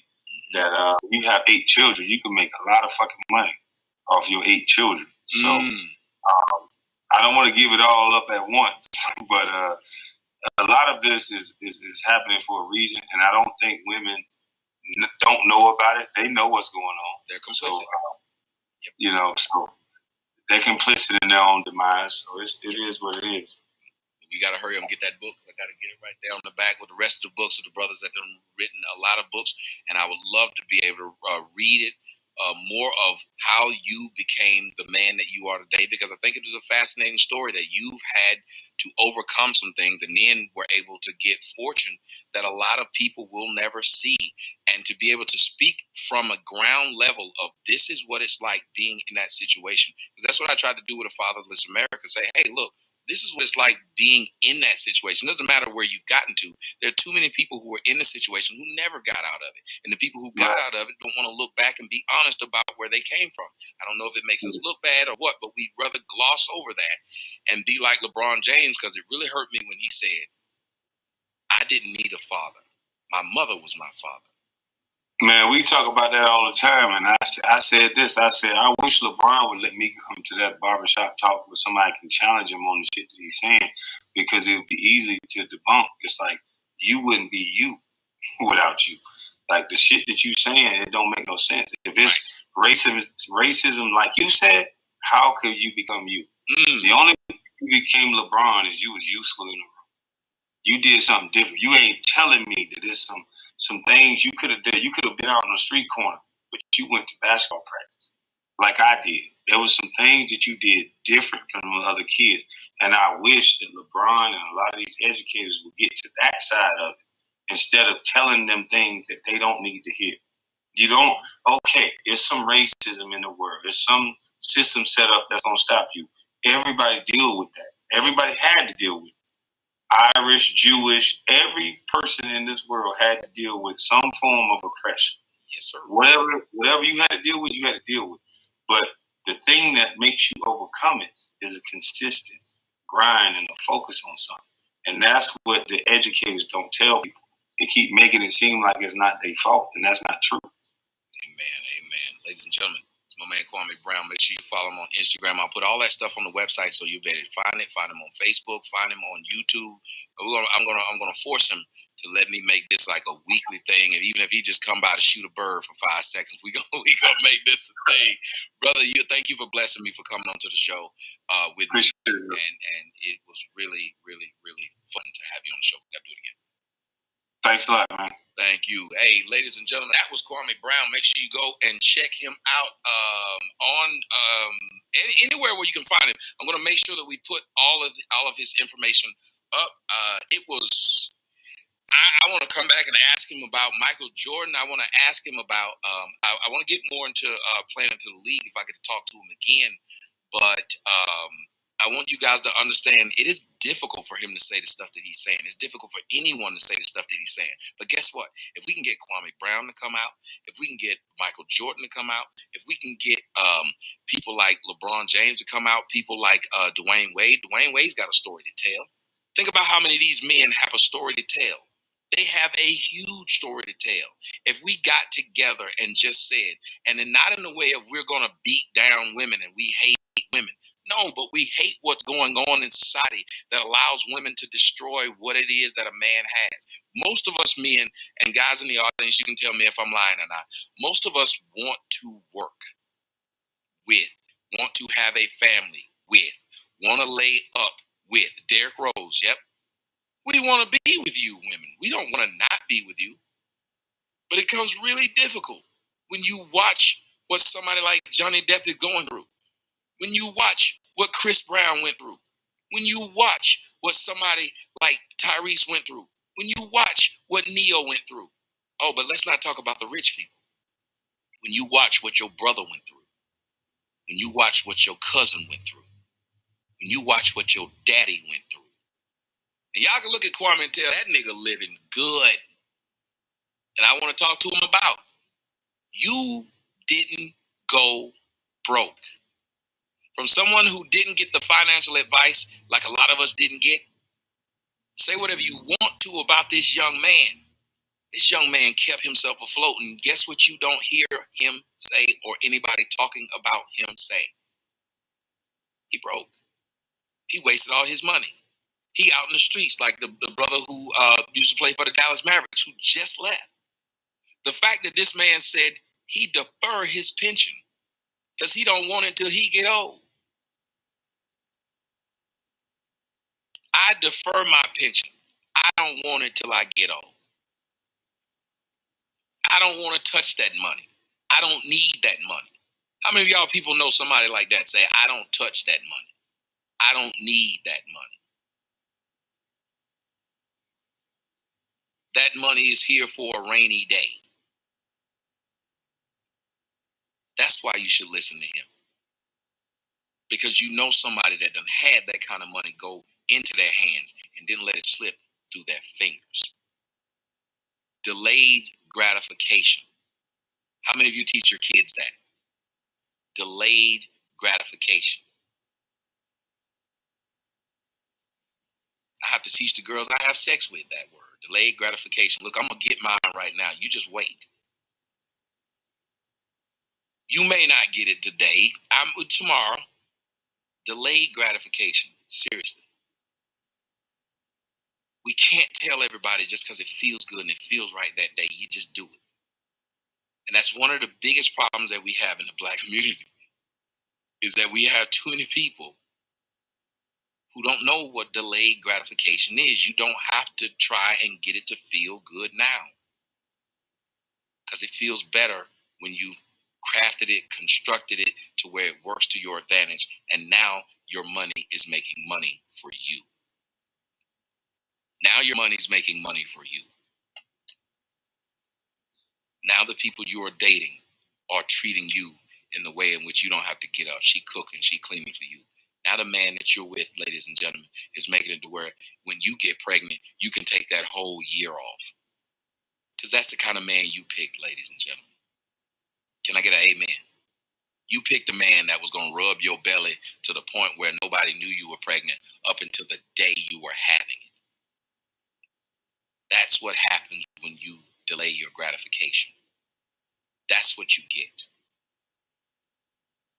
I'm Tommy Sotomayor. Thank you guys so much for being a part of the show.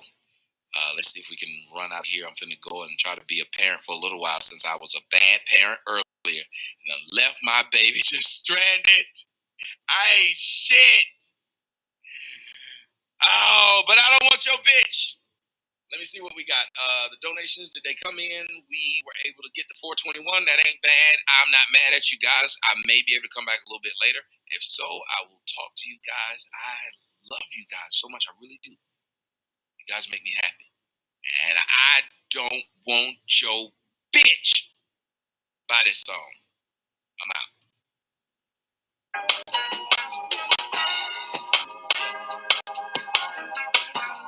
Shit done changed. The game done got a little strange. They don't understand this song. Shit. So it's time to teach each and every one of y'all how the game's supposed to go. Check it out.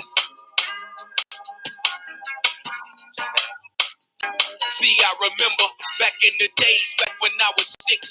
If you looked at my bitch wrong, then that was it, G. If you licking your lips, then that was disrespecting me. And just like that, that's when a nigga went crazy. And then I realized, who the fuck am I? If that bitch say she wanna fuck, then nigga let her fly. Running up under these bitches might get you beat up or shot at. And come to find out, he fucking your hoe from the back. That's when I realized these bitches got game, the shank the same. And when you get caught up, you end up straight looking lame. The money and fame, it put me in a different position. Now every time I turn around, I'm fucking different bitches. Now niggas see me run that girl and wanna trip with the quickness. Man, hold up, dog, chill out, man. I'm just minding my business. If you gon' check somebody, you better check that trick. I'ma tell you to your face, boy, I don't want your bitch. Why you hating on me? Why you hating, dog? 'Cause I don't want your bitch. That bitch keep looking at me. Yeah, that bitch looking at me. 'Cause if I want your bitch, I'd have fucked long ago. But I don't want your bitch. 'Cause that bitch is just a hoe. I don't want your bitch.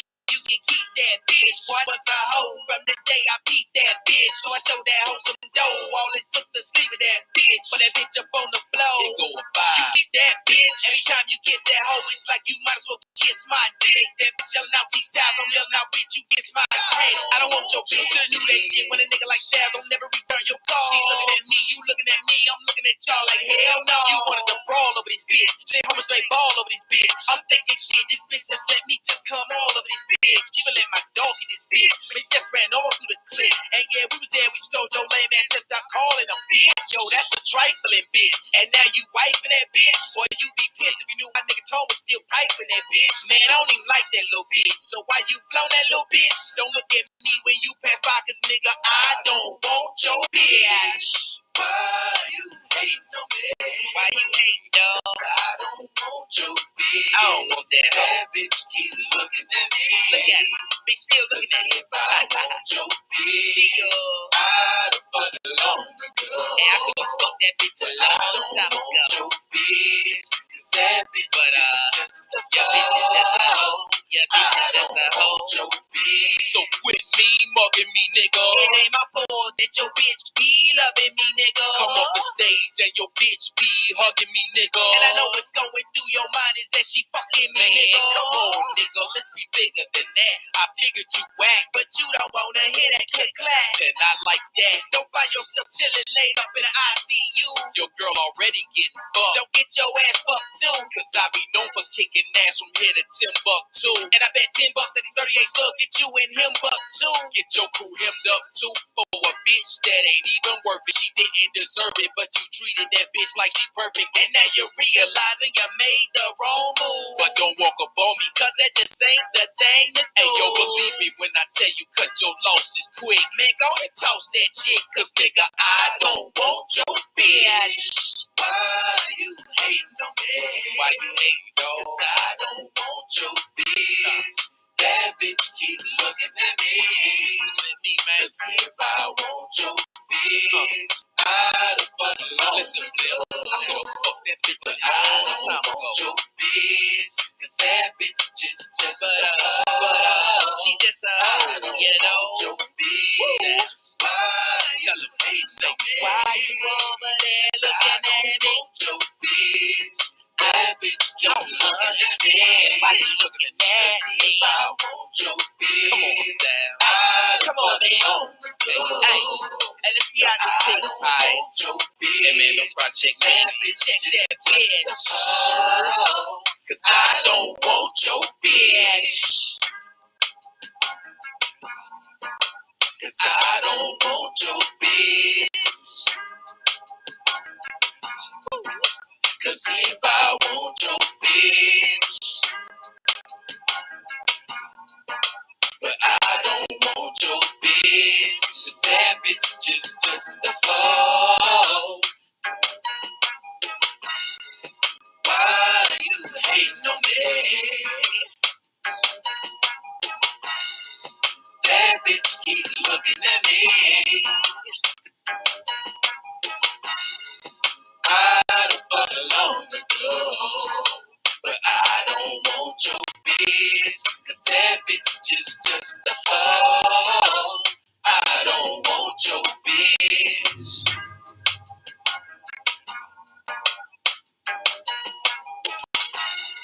Good night, everyone. Thank you guys so much. Thank Kwame Brown. Thank you for joining the show. You didn't have to, but you made it. And I love you guys for it. Go out and buy the movie A Fatherless America, Changing Lives. And so are you guys. I'm out.